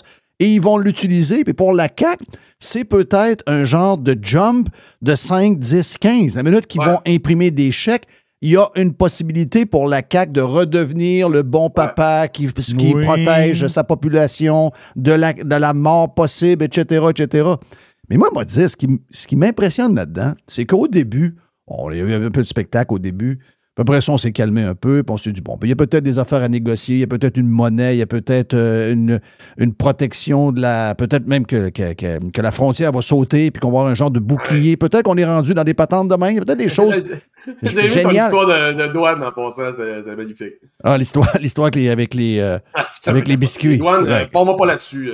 Non, regarde, c'est capoté. D'ailleurs, il y a quelqu'un qui m'a dit... Oui, vas-y. Non, vas-y. Non, mais je disais, parce que c'est drôle, parce que tu sais que la pire affaire...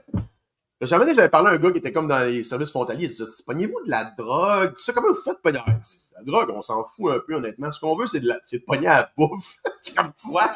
Genre, la bouffe, c'est comme traverser une arme nucléaire. Genre. Ah, c'est malade. C'est malade. Il dit toujours, ramenez-vous des fruits frais. Non, asti, je ramènerai pas des pommes au Canada. Moi, je me dis, comme le monde passe de la drogue, comment? Ben non, il dit, c'est pas ça qu'on check vraiment. Puis, le pire, il m'a dit que si on en trouve, on est quasiment fourré parce que des fois, mettons une petite quantité, genre, on va comme se donner de la job pour rapporter ça. Alors que dans le fond de la bouffe, tu peux juste la crisser là et te donner une amende. Donc c'est. Non, mais c'est une farce. C'est une vraie joke. Alors, c'est un racket, c'est une joke. Ça ne le tente pas. On revient chez nous, on a l'air quasiment dérangé. Donc, tu sais, on voyait toute cette patente-là. Je me disais, OK, il y a peut-être de quoi. Mais là, sérieusement, plus ça avance, plus je pense qu'il va nous crisser à terre pour vrai, puis il va nous ramasser pour pas cher. Parce que, Chris, ça se peut pas. Là. Si on se remet à reprimer du cash, tout explose, les prix. Là, le gars de métaux nous dit, là, le dollar, on va voir qu'il se passe quelque chose parce que là, la bouffe va coûter cher pour vrai. Puis on n'a plus de place. Bon conservateur en passant entre nous autres. Là. Oui, good. Regarde, thumbs up. Mais si boire, le monde il n'y a plus de marge. Il n'y a plus de marge. Le seul moyen que ça sauve un peu, c'est que pendant un an et demi, on a du cash d'imprimer, mais on va tomber dans le même cycle inflationniste après, on le sait, on connaît la formule. Donc, je me demande si on n'est pas en train, puis eux autres s'en calissent, parce que ce qu'ils veulent, c'est un peu plus de millage, mais on est en train de tomber dans le piège à Trump pour vrai. Lui, il doit regarder ça de loin. Il l'a dit, je pense, à un proche. Là. Il a dit, ouais, je regarde aller, ils n'ont pas l'air à prendre ça au sérieux, moi, je pense que si pour ceux qui ne veulent pas que ça finisse US ou très proche de US, ce qu'on voit là, c'est peut-être ça qui va nous amener carrément là pour vrai. Là, c'est de moins en moins des jokes. Je ne sais pas si tu me suis dans ma pensée. Attends, mais moi, je suis inquiet de ça. Dans le sens, c'est comme quand tu disais, pour la souveraineté, les gens doivent réaliser que oui, on est émotif, on est vocal et c'est important comme enjeu parce que, ultimement, tu l'as dit, c'est la sécurité de ta famille. Puis c'est vos investissements. Je veux dire, moi, j'ai quand même pas mal d'investissements qui pourraient être wipe out d'un coup de crayon du PQ, là. Exact. Puis we're out of this country, là. Puis je veux dire, c'est la même chose avec l'actuelle politique. Sais-tu, là, qui faut donner crédit? Je pense que c'est un gars extrêmement intelligent que j'ai rien contre en passant, même j'ai été très critique envers son gouvernement. Philippe Couillard. Philippe Couillard a dit hier ou avant-hier, il n'y a aucune façon que le Canada gagne dans une guerre économique contre le Québec, contre les États-Unis. C'est le temps de revenir à la raison, puis de trouver une façon d'éviter ça. My God, c'était un autre adulte dans la pièce. Bravo, M. Couillard, vous avez tout mon appui là-dessus. C'était eye-opening. Ça en prend plus de tout. Puis là, on l'a envoyé notre émissaire parce que Nathalie Joly est partie à Washington de rencontrer Rubio. Donc, c'est l'émissaire du Canada. Mais as-tu vu des collègues avec les bottes d'équitation, toi? Oui, elle s'en allait où? Elle s'en allait dessus au Kentucky Derby, elle, là? Qu'est-ce qu'elle fait là avec ça? C'est quoi l'histoire des bottes? Je comprends rien là-dedans. Mais aux États, ils l'appellent de plus en plus la Kamala Harris canadienne. Oui, on s'est connus, là. Hey, t'imagines-tu les services secrets russes? Moi, j'aimerais ça lire les dossiers qu'ils ont sur le monde. J'aimerais ça lire les dossiers qu'ils ont sur le monde. T'sais, ils ont un dossier sur Mélanie Joly, le dossier. Parce que tu sais que c'est tout fiché, ça, là. Dès que tu deals. Puis en passant, on va sauter sur un sujet intéressant. On va parler avant qu'on parle des sondages québécois. Je sais pas si tu as vu une sortie hier de Paul Saint-Pierre Plamondon, le chef du PQ, parce que tu te rappelles, il avait été menacé par un genre de détraqué, lui, sa famille, bref. On va rien enlever de la gravité des gestes. La personne est poursuivie, va être accusée. C'est une question judiciaire là, qui va se dérouler, je pense, dans les prochains jours. Mais là, M. Saint-Pierre Plamondon a un peu tourné ça en espèce de grandstanding politique en accusant un peu le complotisme d'être une attaque sur la démocratie, d'un risque pour la démocratie. Donc, qu'un détraqué c'est malade. le menace lui, ça, c'est un événement isolé, puis je pense que tout le monde est content que cette personne-là soit attrapée. Il n'y a personne qui cautionne ces gestes-là, bien au contraire. Essayez pas de me coter hors contexte là-dessus. Mais le fait de prendre cet événement isolé-là, puis de parler de complotisme, puis d'attaque contre la démocratie, puis non seulement il s'est prononcé, il dit qu'il veut une plainte exemplaire contre le monsieur, il dit « c'est pas juste une chicane de voisins, je suis un politicien, moi ». OK, ça, c'est quand même assez révélateur de sa perception. Donc, c'est un citoyen à part. Vraiment de sa propre personne. Vraiment, il n'est pas chef d'État. Là. Ça veut pas dire qu'on va accepter que les gens soient menacés. C'est pas ça le point, mais je veux dire, si vous êtes pas le visage de la démocratie, M. Saint-Pierre Plamondon, en toute honnêteté. Deuxièmement, c'est parce que vous avez quand même dit il y a quelques jours que vous êtes attaqué sur les médias sociaux par des agents étrangers. Des agents étrangers qui sont peut-être russes ou iraniens. Okay? Oui. Et il avait dit, chez nos amis Yann et Frank, qu'il pensait que c'est une bonne chose. Il pense que c'est une bonne chose de manipuler les algorithmes des médias sociaux pour s'assurer qu'il n'y ait pas de débordement. Oh, Jeff.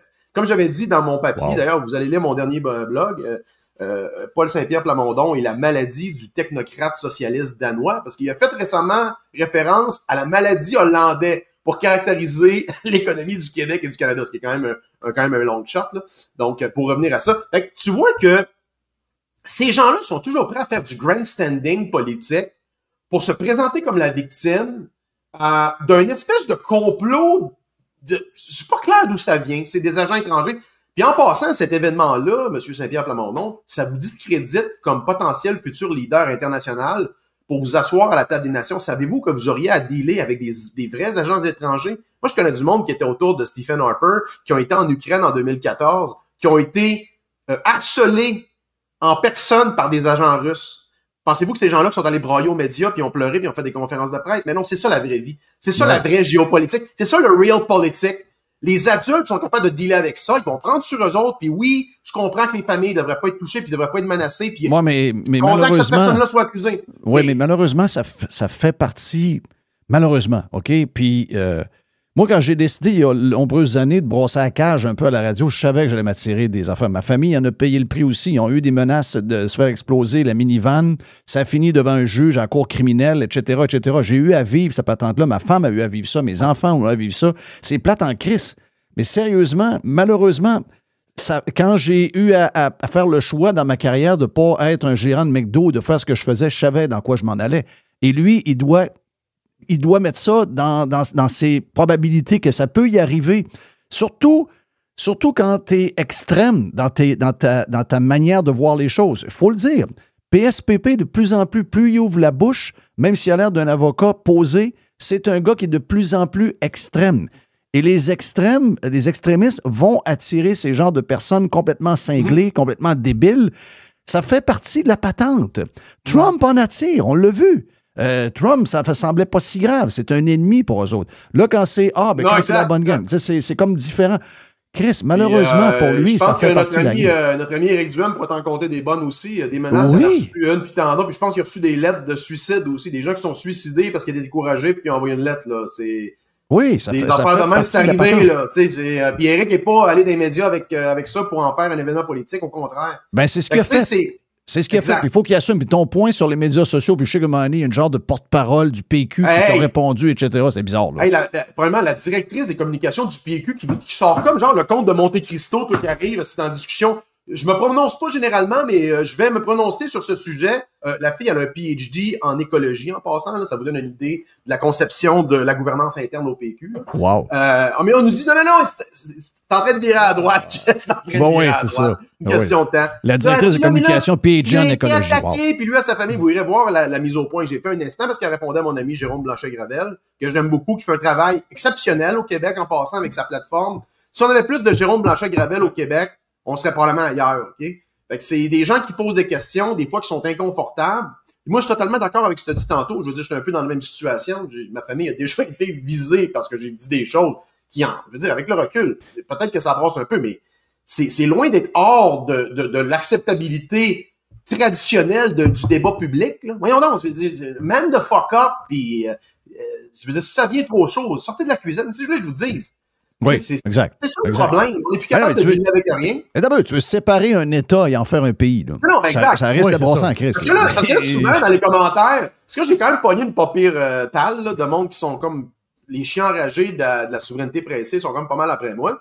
Puis là, ils sont toujours, ouais, mais Amel, tu proposes quoi, toi? Ben là, moi, je propose rien pour le moment parce que c'est vous qui proposez un événement extraordinaire. Vous arrivez dans l'Assemblée annuelle avec une proposition de dernière minute, esti, pour changer les règles de gouvernance.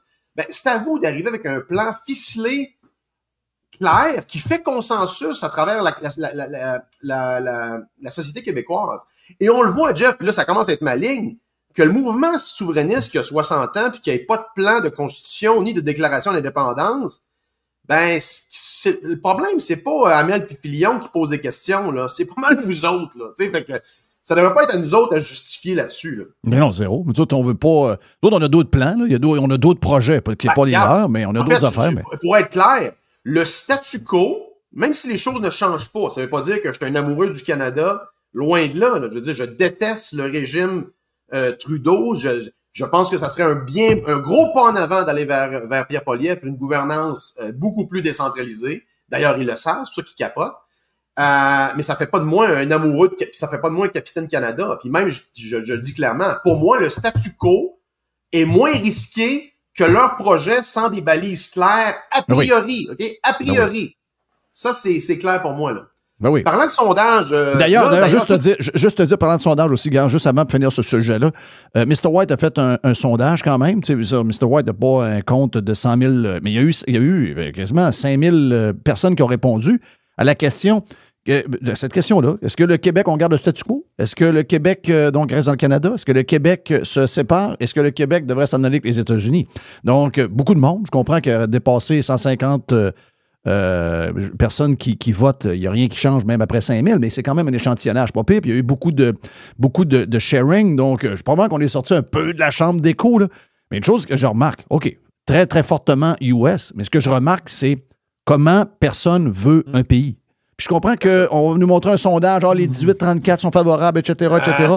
Regarde, là. Believe me, ils savent, OK? Les sondages qu'on voit, il y a deux choses. Il y a, t'as vu le sondage l'appui sur la souveraineté, c'est genre 55-35-ish, donc c'est dans la braquette inférieure des appuis traditionnels de la souveraineté. 31? C'est 31. Donc, selon toute vraisemblance, le référendum, ça serait quelque chose comme plus comme 80 que 95. Parce que, puis en même temps, 95, il y a quand même, tu sais, rappelle-toi de ça, il y avait Post-Meach, qu'est-ce que mon père était rendu à voter quasiment pour Lucien Bouchard. Mon père, c'était un énorme fédéraliste, là. Donc, tu sais, c'est un contexte qui était vraiment historiquement, on est ailleurs complètement aujourd'hui. Quand je parle de contexte, c'est ça. Même si le Canada a des défis devant lui, ça fait pas que le Québec devient automatiquement éligible à la souveraineté dans l'inconscient collectif du monde, là. Le monde, comme tu dis, sont prêts à être achetés pour 500$. Penses-tu qu'ils veulent faire partie du concert des nations? Non. Soyons sérieux.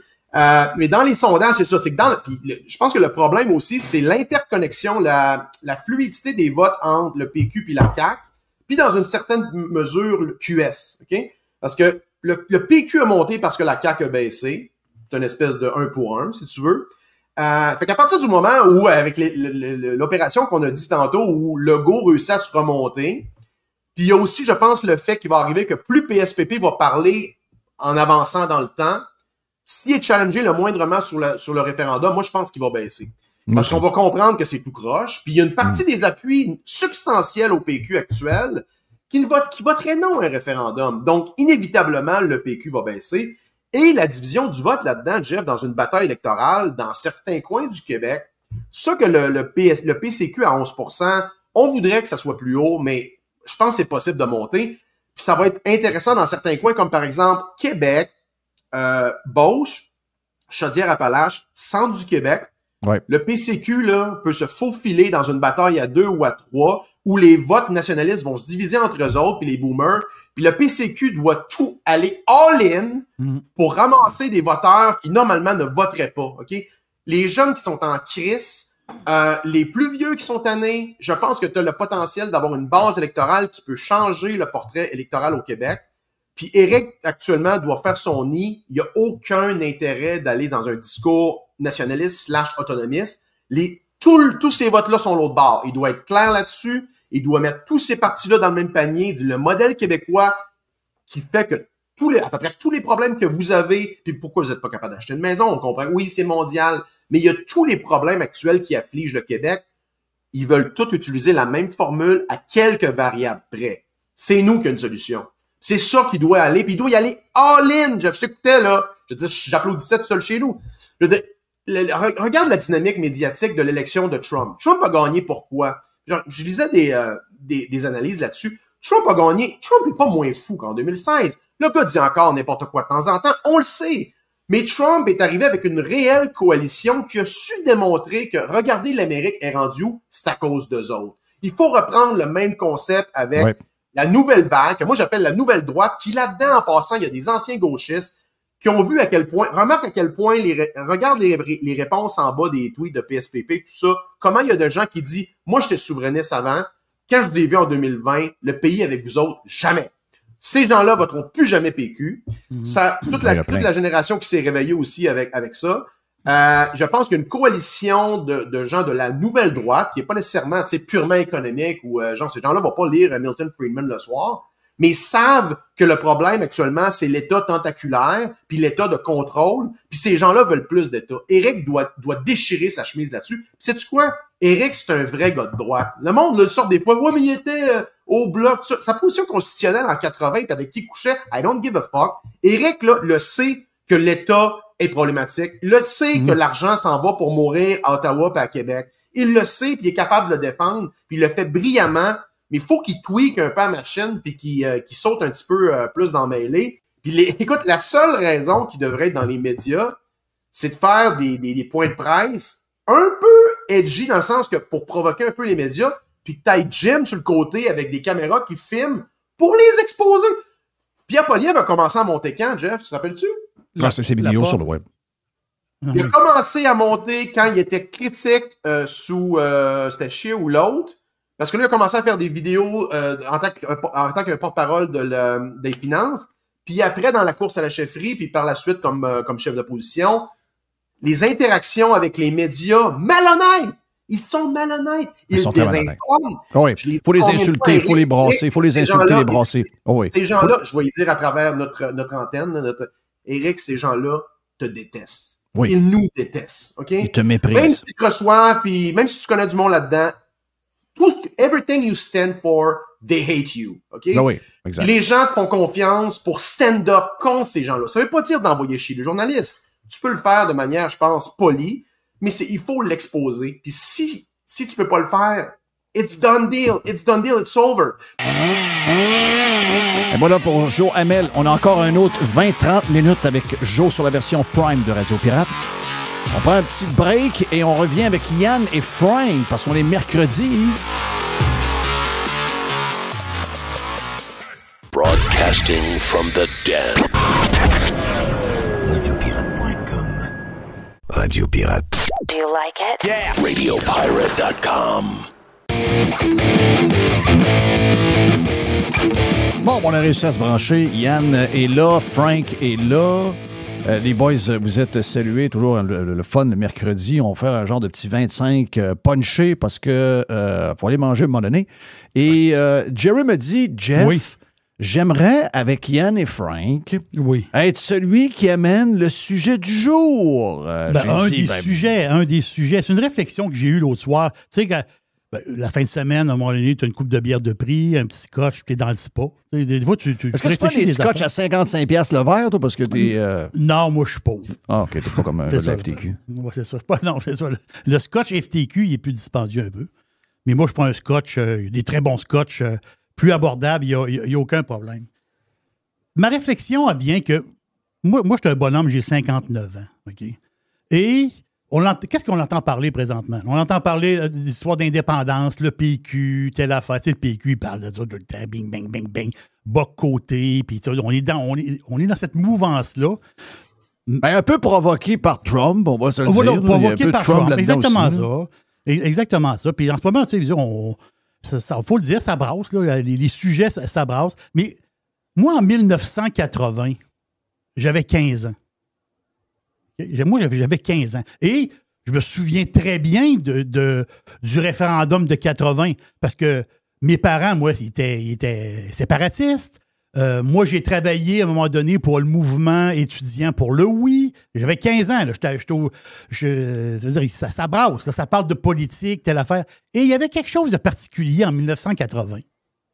Puis cette même affaire-là est revenue en 1995. La question référendaire. Moi, j'ai souvenir. Attends un peu. Moi, j'ai souvenir que la question référendaire, là, pour vrai, là, les péquistes se donnaient des claques à la gueule. Là. Oui, entre eux autres, oui. Ouais, parce qu'il y avait des souverainistes, il y avait des séparatistes, il y avait toutes sortes d'affaires. Voilà. Parce que t'avais la gang plus rough. Eux autres, ils voulaient mettre dans la question indépendance. Tandis qu'il y avait d'autres personnes qui disaient, ouais, si on y va trop raide. On va avoir 25 on l'aura pas. Voilà. Mais il faut mettre ça une patente. Là, ils ont dit, en 1980, ils appelaient ça la souveraineté association. Oui. Oh, c'était plus soft un petit peu. Parfait. Bon, on s'entend que c'est une crosse, là.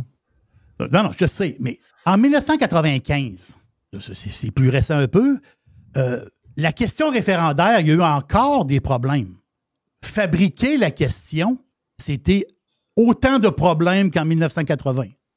C'est inimaginable. Il y en a qui disaient faut pas dire ça, faut dire ça, faut pas dire ça. Mais dans la question référendaire de 1995, acceptez-vous que le Québec devienne souverain après avoir formellement fait un partenariat économique avec le Canada? On dit on va être indépendant, mais comme dans le Canada d'une manière. Il fallait qu'ils trouvent une question soft. Parce que, je comprends qu'en arrière de ça, il y avait l'idée de l'indépendance. Mais il fallait mettre ça soft pour aller chercher des votes. Pour l'acceptation. Et là, ma question, dans le spa avec 3 verres de scotch. Bon, mais d'après moi, tu manques de. D'après moi, tu manques de stock. Là. Si tu te poses des questions même le samedi soir, Chris, je ne sais pas chez vous samedi soir prochain, je te le dis. Là. Non, si je remplace le mot Canada par le mot États-Unis, acceptez-vous que le Québec devienne souverain après avoir formellement fait un partenariat économique avec les États-Unis? On parle on parle dans la question référendaire. On parle de partenariat économique et politique avec le Canada. Enlève le mot Canada, mais États-Unis. On va être indépendant, mais on va avoir un partenariat politique et économique avec les États-Unis. Finalement, ça a pris 4 minutes, mais Chris, c'est pas pire. Voilà, attends un peu. Ma question est, bas côté, est-ce que tu dis oui? Bas côté dit non. Câlisse. Non, t'as un peu, là, Chris, là. Arrêtez les péquistes, là. Arrêtez de jouer à la game. Les péquistes, ils veulent être indépendants, mais si je leur pose la même question, puis je change États-Unis, Canada pour États-Unis, ils disent non. Ils votent non. Veux-tu te faire une confession, Jerry? Oui. Je pense qu'ils savent qu'on sera jamais indépendant. Non, mais l'affaire, c'est que ce que je veux dire par là, c'est que au Québec, on a une profonde haine envers les Américains. Oh oui, oui. Non, mais moi, ce que je voulais plus te dire, c'est que les péquistes jouent cette game-là parce que ça motive le militant, ça aide à ramasser des dons et tout ça.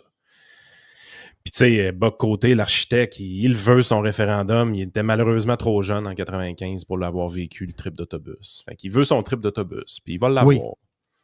Mais tu sais, au plus profond d'eux-mêmes, ils savent qu'ils n'ont pas de chance. Parce que tu sais, si minimalement, si on accepte, on est généreux en disant ça, mais si on accepte que le 50+1, là, c'est tout ce que ça prend pour être indépendant. C'est très généreux comme hypothèse, mais allons-y.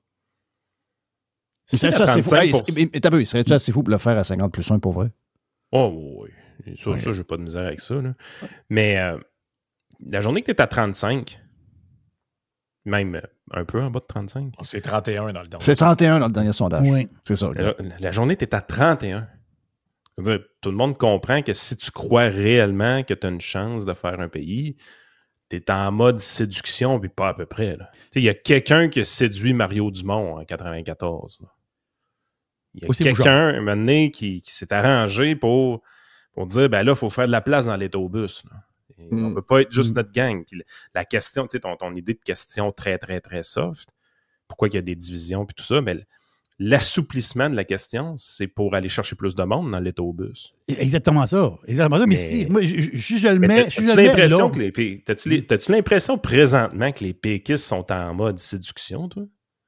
Non. Ils sont pas en mode séduction.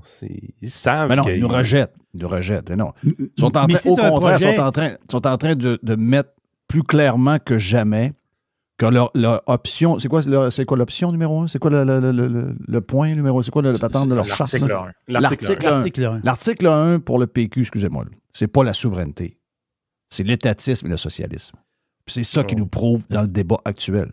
C'est ça. Je pense que c'est pire que ça, en fait. Ce qui nous prouve, c'est que c'est un peu ce que. On en parlait d'une conversation du groupe avec Yann juste avant de rentrer. C'est drôle que ça vienne sur le sujet. C'est qu'on commentait un peu l'espèce de beef là, qui dure même depuis avant, même avant quand vous avez reçu Bock-Côté, mais depuis, il y a un beef entre Bock-Côté et Joe Hamel. Moi, je regarde ça assez amusé, là, honnêtement, il faut que je le dise. Il y a un côté du pain et des jeux là-dedans qui me... T'as remplacé tes spells de skidoo par ça. Exact. J'ai le choix de regarder du monde qui se plante sur YouTube dans des vidéos où on regardait ça. Des fois, j'hésite entre les deux.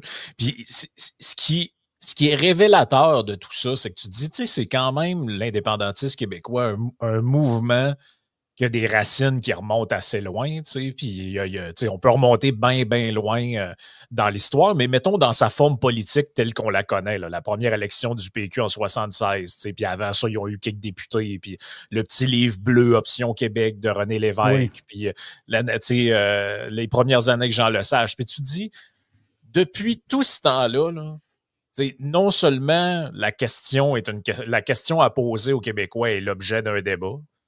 Après ça, vous ne savez pas trop si ça va être une monnaie québécoise ou la monnaie canadienne ou même le dollar. On ne sait pas ça non plus. Ça a l'air que parler de contre-pouvoir, d'institution, de constitution, c'est toutes des niaiseries. Il ne faudrait pas en parler. Moi, je trouve que ça donne pas l'impression d'une mouvance qui est implantée depuis si longtemps que ça. Si toutes les questions sont encore remplis de points d'interrogation et peu de réponses. Puis les autres disent, ouais, mais hey, Rodrigue, un tel, il avait parlé de ça en 83. Ouais, mais oui, OK, fine. Ou Jacques Parizeau, il avait dit ça dans le temps. Mais en 2025, là, aujourd'hui, là, c'est quoi? Quand on a cuisiné un peu PSPP là-dessus, il a fini par nous dire, on va vous faire un petit livre bleu, bon, genre, je vais vous revenir vous en parler. Ouais, mais comment ça que le petit livre, il n'est pas prêt depuis 60 ans. Comment ça que je veux dire, c'est pas on n'est pas en train d'ouvrir un restaurant, là, boire, on est en train de...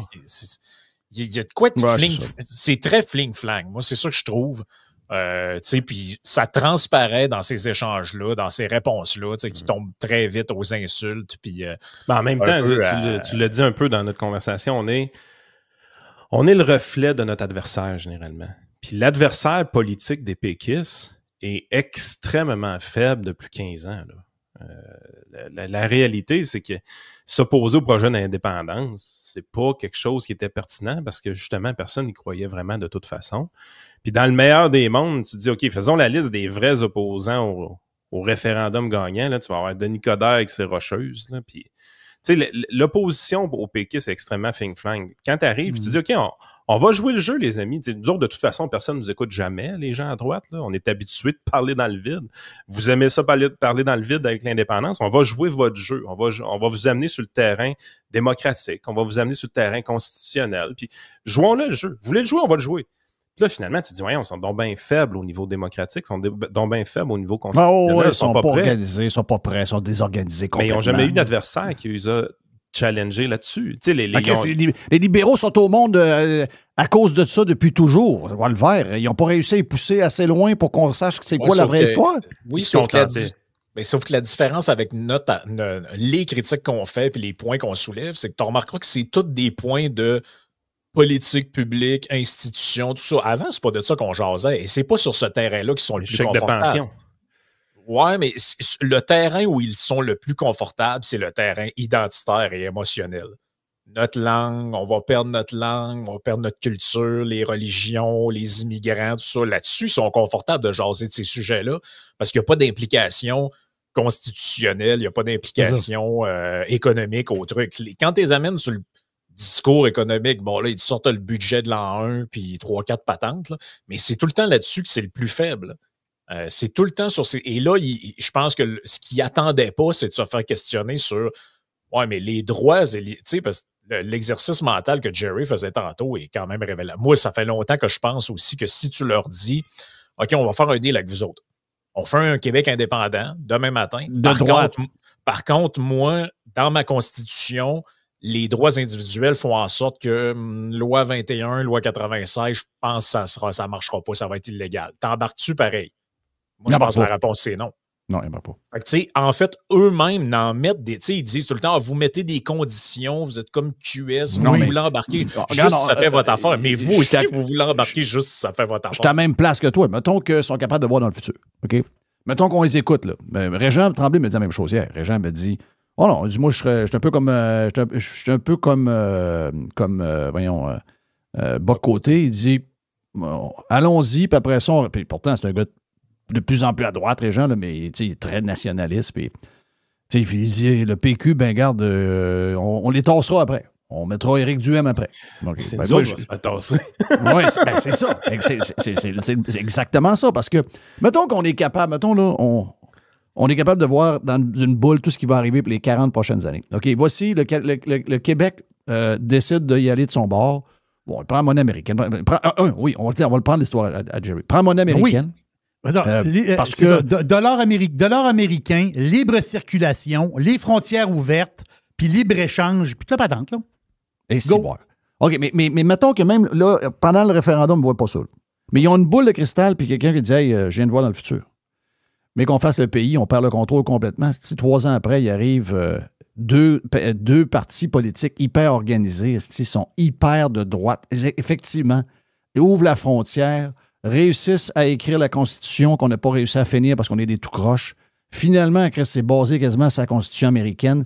Nos enfants vont à l'école en anglais. Nos enfants vont à l'école en anglais, tabarnache. Spotify décide d'ouvrir son 2e siège social à Québec, puis c'est rien que de la musique anglaise qui joue, etc., etc. Tu lui dis ça, là, puis tu dis, qu'est-ce que là, tu dis, t'as peu, mais en plus, on est tous riches. Ça va mieux. Les entreprises viennent, on a fait un paradis fiscal. On est indépendant. On a privatisé les hôpitaux. Hey, c'est ça que je viens de voir dans ma boule de cristal qui va arriver du pays. Chris, oui. Mais non, il retourne, il bègue Ottawa de les reprendre. Parce qu'ils ne veulent pas pantoute cette affaire-là. C'est ça qu'ils ne veulent pas. On peut y laisser chez la gare Maisonneuve.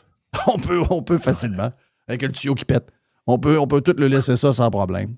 Alors, c'est un bon point, Jerry. On a un auditeur qui a fait l'exercice dans un roman. On a publié ça pendant les fêtes. Il est disponible sur Amazon. Son livre s'appelle Sang bleu. Écoute, c'est magique, ce livre-là. Jerry, t'aimerais ça. T'adorerais ça. Ouais, j'ai déjà vu cette image-là. Oui, OK, je vais prendre en note. Si vous voulez rire, là, puis moi, je l'ai adoré, son livre, c'est une dystopie. Là. C'est le Québec indépendant se fait. Écoute, ça finit qu'une bombe nucléaire. Là. C'est magique. Là. Mais c'est pas un spoiler, ce que je dis. Là. Vous allez voir un peu Mais tu sais, t'es là, quand tu lis son livre, tu sais que c'est exagéré. Tu sais que c'est une dystopie. C'est le but de ce style littéraire-là. Mais surtout aussi exagéré de l'autre bord. Puis c'est pas vrai. Ouais, mais ce que je veux dire, c'est que t'es incapable de dire que c'est improbable ce qui s'est passé dans le livre. Ouais, c'est ça. On est tellement genre... C'est comme... En fait, les péquistes et la souveraineté, c'est comme si c'était ça le but. Le but, c'est d'arriver à être indépendant. T'sais, moi, si tu me dis, est-ce qu'il y a certains avantages à la souveraineté? Ben, je me dis, si ça me permet de me libérer du fédéral pour éventuellement redonner beaucoup de liberté aux individus, il y a une utilité à être souverain, il y a une utilité à avoir un plus petit gouvernement. C'est plus facile d'en réformer un que d'en réformer deux. T'sais. Je vois des avantages à l'être, mais eux autres, c'est comme si le seul et unique but, c'est d'être à la table des nations, c'est d'être souverain, point final, ça arrête là. Un peu comme Pauline, quand elle a été élue en 2012. On a senti avec Pauline Marois, son objectif de vie, c'était d'être la première ministre. Et d'un coup, qu'elle est rentrée dans le bureau, là, elle s'est assise, puis elle a dit, bon, qu'est-ce qu'on fait? Elle n'était pas prête. Ah oui. Tout Elle se savait pas préparait quoi pendant faire. toutes ces années-là à rêver ça, finalement, elle était zéro prête. Mais un péquiste, c'est comme Pauline Marois, là. Ils veulent, d'un coup, qu'ils ont leur pays, ils sont là, hey, yes, ça va être, sérieusement, là, si jamais on réussit la souveraineté, là, ça va être une méga brosse, là. Les péquistes vont être sa brosse une semaine de temps, là. Je veux dire, si vous pensez qu'Ovechkin était chaud après la Coupe Stanley, les péquistes, vous n'avez rien vu encore. Ah ouais, ça va être le party, pas prêt. Mais après le hangover, là, c'est comme si, genre, il n'y avait rien. Ben oui, l'ONU puis leur équipe de hockey, là, ça va être la deuxième affaire. Ouais. Mais c'est parce que si ces gens-là étaient sérieux pour vrai, là, ils devraient. Comment je pourrais dire ça? Ils devraient essayer de collectivement nous élever un peu, là, au lieu de toujours niveler par le bas.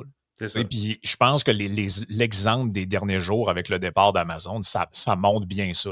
C'est que pour toutes sortes de raisons là, historiques, puis de colonisation, de tout ce que tu veux. Là. Tu sais, le Québec, on a un fort réflexe inné là, chez beaucoup de gens. Là, on a été conditionnés de même, c'est notre éducation, notre culture, tout ça, que quand il arrive un problème, on veut refermer la porte. On se cache entre nous autres, puis on le tisse serré, puis tout ça.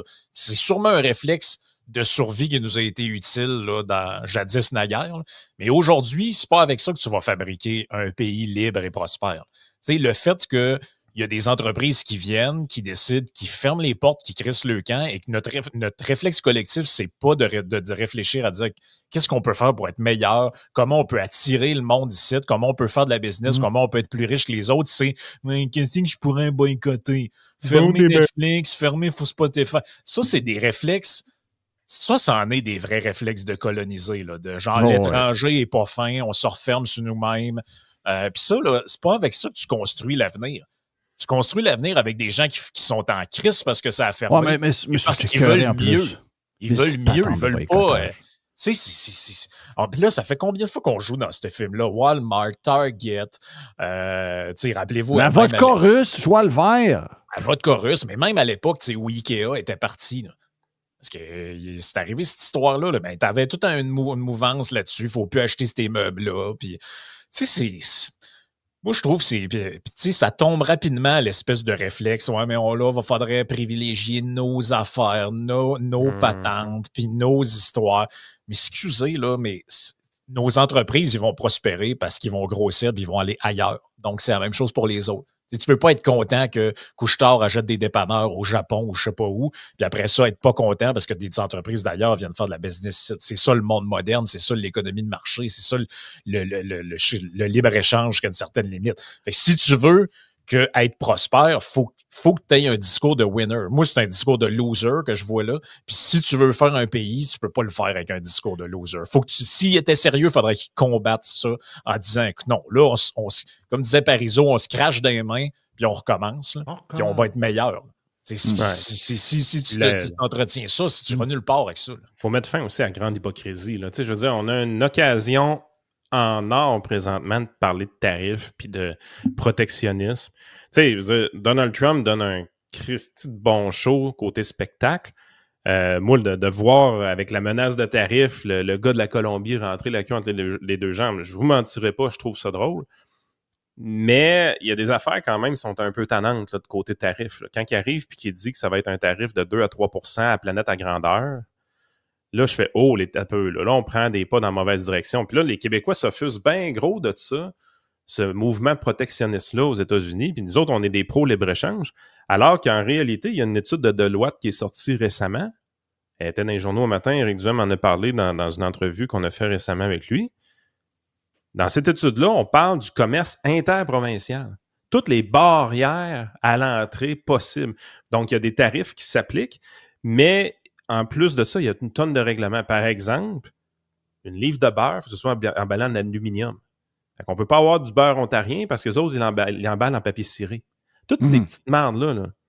Ben, à grandeur du pays, Deloitte détermine qu'on augmenterait le PIB d'environ 3 % si on enlevait toutes ces petites barrières tarifaires-là à l'intérieur de notre propre pays. Et le Québec en bénéficierait encore plus, au-dessus de 4,8 % de mémoire. Ça veut dire qu'on est une des places qui a le plus de barrières tarifaires. Il y a des endroits pires, là, mais c'est toutes des places pauvres. Fait que là, t'es là, tu te dis, OK, nous autres, là, les grands libre-échangistes, là, on fait la morale à tout le monde, là, Puis on a des barrières tarifaires, réglementaires, tout simplement incroyables avec les autres provinces pour favoriser nos entrepreneurs d'ici, qui en bout de ligne, ça nuit à l'économie. Puis on parle là de milliards de dollars de plus en taxes et impôts que le gouvernement récolterait juste parce que notre PIB augmenterait de 4,8 %. Là. Fait que tu sais, moi, je suis là, j'ai dit, OK, moi, Deloitte, c'est une firme sérieuse, c'est une firme qui est apolitique, c'est une firme de comptable. Là. Ils sortent cette étude-là, tu regardes ça, tu dis, crime, hey les amis, quoi d'important ici, là? C'est ça, là? Non, mais ils font c'est pas. C'est mieux que les dragues. Oui, mais c'est des centaines et des centaines, c'est pas des milliers de lobbies, là. Je sais. Ça paraît facile à faire, mais tout ce qu'on a, puis c'est ça le problème avec les États-Unis, puis c'est ça le problème entre ce que nous, on voit, puis ce qu'eux vivent. C'est que eux, tu sais, nous autres, ce qu'on veut, c'est quoi? On veut le vrai libre-échange. On veut plus de frontières, même dans une certaine mesure, on veut un bouclier, puis les astiniaiseries, parce que les fonctionnaires du ministère fédéral de la douane, ils vont vous le dire, c'est pas... Ils ne cherchent pas les guns tant que ça, puis ils ne cherchent pas les patents. Ils cherchent de la boisson, puis ils cherchent du tabac, puis ils cherchent de la bouffe. OK? C'est ça qu'ils cherchent. Puis si tu vas 24 heures, ben c'est là qu'ils te donnent de la merde. La vraie histoire, le reste, c'est encore lisse. Donc, finalement, c'est une frontière qui ne sert à rien. Donc, on est aussi bien de l'enlever, se faire un bouclier, avoir un dollar commun s'il faut. Il faut... mais imagine, on a des frontières entre nos propres provinces. Ben, je sais. Mais pourquoi tout ça n'arrive pas? Ça a l'air que la plus grosse entente de non-libre-échange, c'est entre les États-Unis et le Canada. Il y a des livres et des livres et des livres de protection de l'OB-là, protection de l'OB-là, puis c'est la même chose entre les provinces. Donc, de tomber là-dedans, oh, ben parfait, on va tout enlever ça. La réalité, c'est qu'il y a de l'ouvrage. Ah, puis on est hypocrite. Oui, c'est ça. Il y a une crise de fonds hypocrite aussi, où nous autres, on pense qu'on est meilleur que les autres. Finalement, on est aussi protectionniste. Mais sérieux, là, moi, je suis un peu de l'avis de Joe Hamel qui nous disait aujourd'hui, il dit, ce qu'on voit là, c'est que Ford veut, Singh veut, le Parti libéral veut, l'autre de la CAQ qui se voit probablement monter d'un sondage contre le PQ si jamais... il ne parle pas de COVID pour rien, là. Il essaie de coller l'image. Ils veulent qu'on soit dans une guerre commerciale puis qu'on se fasse imposer des tarifs. Ils veulent une crise. Le Legault veut sa crise, puis je me demande s'il ne serait pas capable de retourner à la gouvernance par décret. Ben, moi, je l'ai déjà collé. J'ai collé il y a une semaine, donc je suis désolé. Là. Moi, j'étais un peu maniaque des fois. Inquiétez-vous pas, je ne suis pas en train de dire qu'il va nous enfermer dans nos maisons, mais ça se peut-tu qu'il donne des subventions aux entreprises sans passer par les processus démocratiques habituels? Moi, je pense que... Écoute, Jerry, quand je l'ai dit, tu as sursauté. Moi, je pense qu'effectivement, c'est pas une question de nous embarrer avec des masques d'en face, puis tout, là, mais pour les mêmes raisons. Donc, l'opposition, c'est l'opposition. Ben oui, c'est le chien qui a goûté au sang. Donc, l'opposition est comme si l'opposition les empêchait de faire quoi que ce soit en passant. Mais ils contrôlent, sans appel d'offres surtout. C'est surtout ce côté-là qui est très intéressant. Puis, moi, je pense que c'est l'aide aux médias aussi. Donc, retour à l'aide aux médias. Tu sais... Ah non, sans trop poser de questions. Non, c'est... Ben oui. C'est ça qui salive, là. Ben, c'est le tweet de Raphaël Jacob hier, quand il dit « La comparaison entre d'éventuels tarifs de Trump et la COVID est en fait assez bonne. Des politiciens prennent une problématique très réelle à la base, la dramatisent au maximum, font peur aux gens plus émotifs et impressionnables et se présentent ensuite comme protecteurs. Et ça fonctionne. » J'aurais aimé ça qu'il allume en 2020, 2021. Et moi, j'ai ajouté, il manque l'ingrédient secret, sans lequel la potion magique n'est qu'un vulgaire bouillon. Une presse subventionnée en perte de vitesse, pour qui peur et folie collective sont synonymes de clic. Exactement. Et là, la recette. Là. Oui, là. Ça peut pas être plus clair. Ça peut pas être plus clair que ça. Là. Elle est là, la recette. C'est comme tu dis, il n'y a pas personne là-dedans à part Daniel Smith et une coupe au fédéral, qui ont l'air à vouloir que ça n'arrive pas. Ils ont mis dans la tête du monde, ça va arriver, ça va être la fin du monde, il va falloir dépenser des milliards et des milliards. Le NPD va garder Mark Carney comme premier ministre. Il l'a quasiment collé hier. Là. En fait, il l'a dit quasiment ouvertement. Oh, si c'est pour aider, c'est les packages COVID, on va être là pour appuyer le gouvernement. Ford, lui, il a flairé l'opportunité. C'est dit, dégueulasse. Je suis capable d'aller. Moi, je suis capable d'aller me ramasser un autre 4 ans, un garanti majoritaire en faisant peur au monde. Fait que j'y vais. L'autre, là, pour une fois, comptez-vous chanceux d'avoir le PQ premier dans les sondages, parce que si c'était à CAQ, on serait en élection. On serait en élection drette là. Ouais, OK. Mais ça va venir pareil. Non, je comprends, mais... Ça va venir rapidement, beaucoup plus rapidement. Ça va venir il laisse provoquer, OK? Là, il se fait le défenseur. Ça va venir vite, là. Il fait le défenseur, donne de l'argent aux médias. Les médias recommencent à aimer la CAQ, commencent à oublier le PQ. Donc, en l'espace de 3-4 mois, mettons, là, on est à l'hiver, ça se peut-tu que si ça continue, cette affaire-là, que rendu à la fin du printemps, monter dans les sondages, les chèques, hein, on est à 500 pièces. On est à 500 pièces. Ah, mais le chèque à PKP avant. Ah oui, le chèque à PKP. La clé du succès, c'est le chèque à PKP. Ben, PKP va avoir 2 chèques, OK? PKP va avoir le chèque de l'aide aux médias et il va avoir ce qui se discute dans le bureau d'Éric Kerr en ce moment, c'est-à-dire la fin des ententes prématurées avec Amazon et en même temps avec Azure pour transférer les données du gouvernement dans des serveurs québécois qui sont détenus. C'est PKP, donc l'ancien 4 degrés, là, puis il y a quelques places qu'il a achetées. Et l'autre qui est là-dedans, c'est Infoclick, là, le gars de Infoclick, je pense, le gars de le Québec. SPP, je pense qu'il ne réalise pas jusqu'à quel point il va se faire larguer. Oui. Ben oui, regarde. Puis ça va être un scandale, là, cette histoire-là, parce que nos centres de données, c'est juste une place pour mettre du data. Il n'y a aucune application à l'intérieur de ces affaires-là. Toutes les applications qui ont besoin pour travailler avec AWS et Microsoft ne sont pas inclus là-dedans. Ça veut dire que si Éric Kerr fait la gaffe de faire le switch, ça va nous coûter des milliards en développement d'applications pour essayer de faire fonctionner quelque chose qui ne marchera jamais. Ça va être un méchant party. Et là, tu vas l'avoir à ta couverture de la CAQ. On est peut-être un peu conspi, mais regarde, je l'assume. Non, mais en tout cas, il y a une chose qui est sûre, c'est ce qu'ils veulent. Oui. C'est ça qu'ils veulent, ça paraît évident. Comme le Parti libéral doit quasiment être content au fédéral de s'être fait mettre dans la marde de même. Eux autres, ils cherchaient un moyen de changer Trudeau sans trop que ça paraisse pour en mettre un autre, puis espérer être réélu. Puis là, ben, ils disent, hey, il arrive une crise, on peut mettre un gars qui sort de nulle part, pas élu nulle part, on va le mettre là, on crisse des milliards partout. À Radio-Canada, ils vont nous pomper le nœud solide parce que l'autre a dit qu'il allait nous définancer. Écoute, les autres, les pions sont mis. Là, en plus, il reste une coupe de postes de sénateurs à donner. C'est quand est-ce là, que Chantal Hébert reçoit sa nomination? Là, pour ça s'en vient. Ça s'en vient aussi. Là. Ça doit être un affaire qui est sur le bord d'être annoncé. Là. Elle ou un autre là, du même genre. C'est avec eux qu'on est pogné, puis personne a l'air de prendre la balle au bon et de dire, regarde, moi, je vais y aller, parler direct avec Donald Trump, on va se dire les affaires, on va se parler dans le blanc des yeux, puis on va se dire les vraies affaires. Les ennemis, c'est qui en ce moment, là? Les ennemis de l'Occident? C'est pas le Canada, là. C'est la Chine. La Chine débarque avec ses gros sabots, son nouvel AI qui va peut-être crisser à terre plein d'autres business américaines. Si on est stratégique, là, les pays occidentaux, là, je veux dire, c'est pas le temps de se faire la guerre les uns et les autres. Là. Ben non. Les Russes en Ukraine, la Chine avec son AI, puis qui vole des brevets partout, puis qui copie les affaires à moindre coût. Je pense que là, c'est comme le temps plus que jamais de se serrer, puis d'intégrer plus les marchés, tout.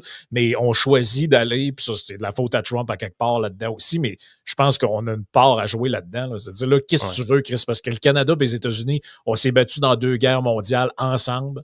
On est des alliés de toujours. Je comprends pas pourquoi on se ferait une guerre commerciale. Là. C'est carrément débile.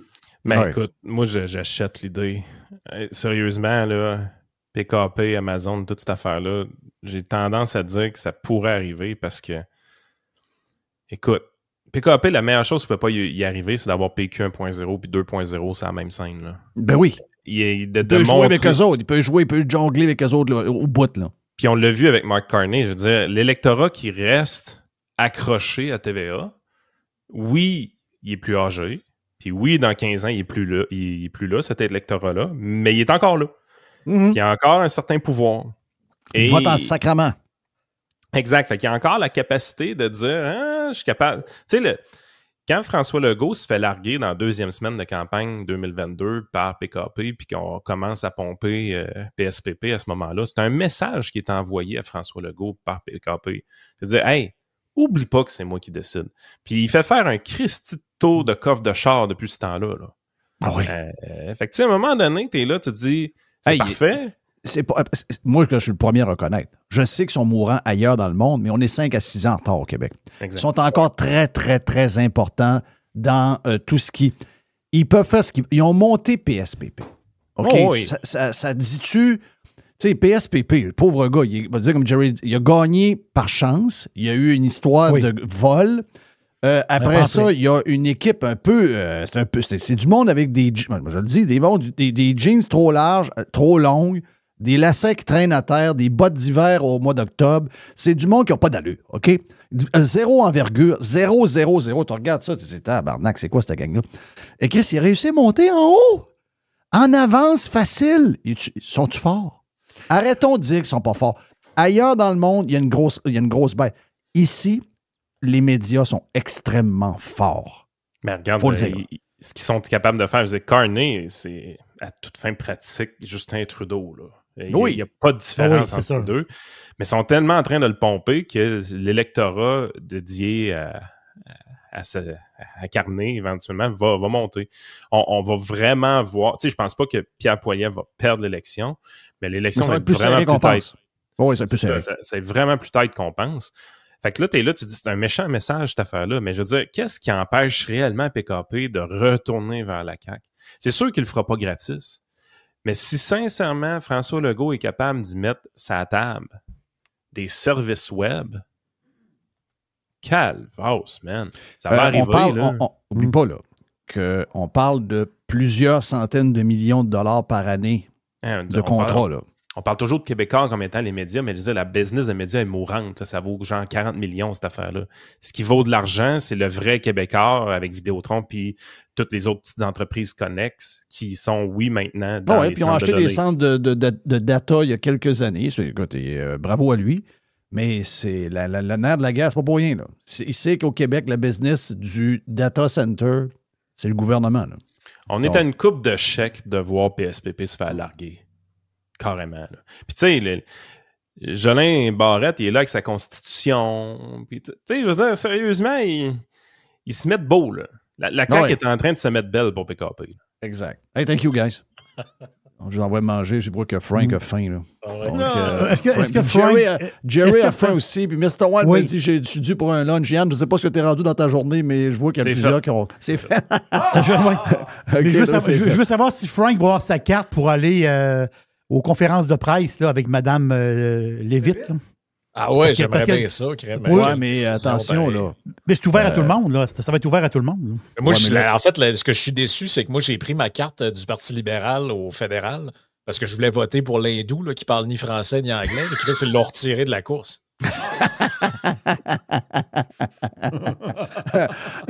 C'est vrai le pire, je l'ai pris pour vrai. Mais si jamais tu vas à Maison-Blanche, tu feras attention de ne pas être aveuglé, hein, parce que Masbourian trouve que c'est quand même bizarre. Elle a un beau complet noir, mais elle a une croix dorée. Ah, c'est spécial. Une croix dans le cou. Elle a une croix dans le cou. C'est bizarre. Elle ne respecte pas la loi 21. Ouais. Fait que là, t'es en train de me dire que Jerry est encore tombé en amour avec l'attaché de presse des États-Unis. C'est sûr. Ça n'a pas de bon sens. C'est un lover, lui. Ah oui, c'est un lover. C'est ma première fois, là, Jerry. Là. C'est un lover. Bon, je suis même tombé en amour avec Kobe à un moment donné. Take care, boys. Voilà pour Yann et Frank sur toutes les plateformes. Vous les écoutez, entre autres, sur Spotify, les patentes de même, garde. Et sur les vidéos un peu partout là, avec leur podcast. Take care, mon ami Jerry. Merci au producteur, Monsieur Blanc.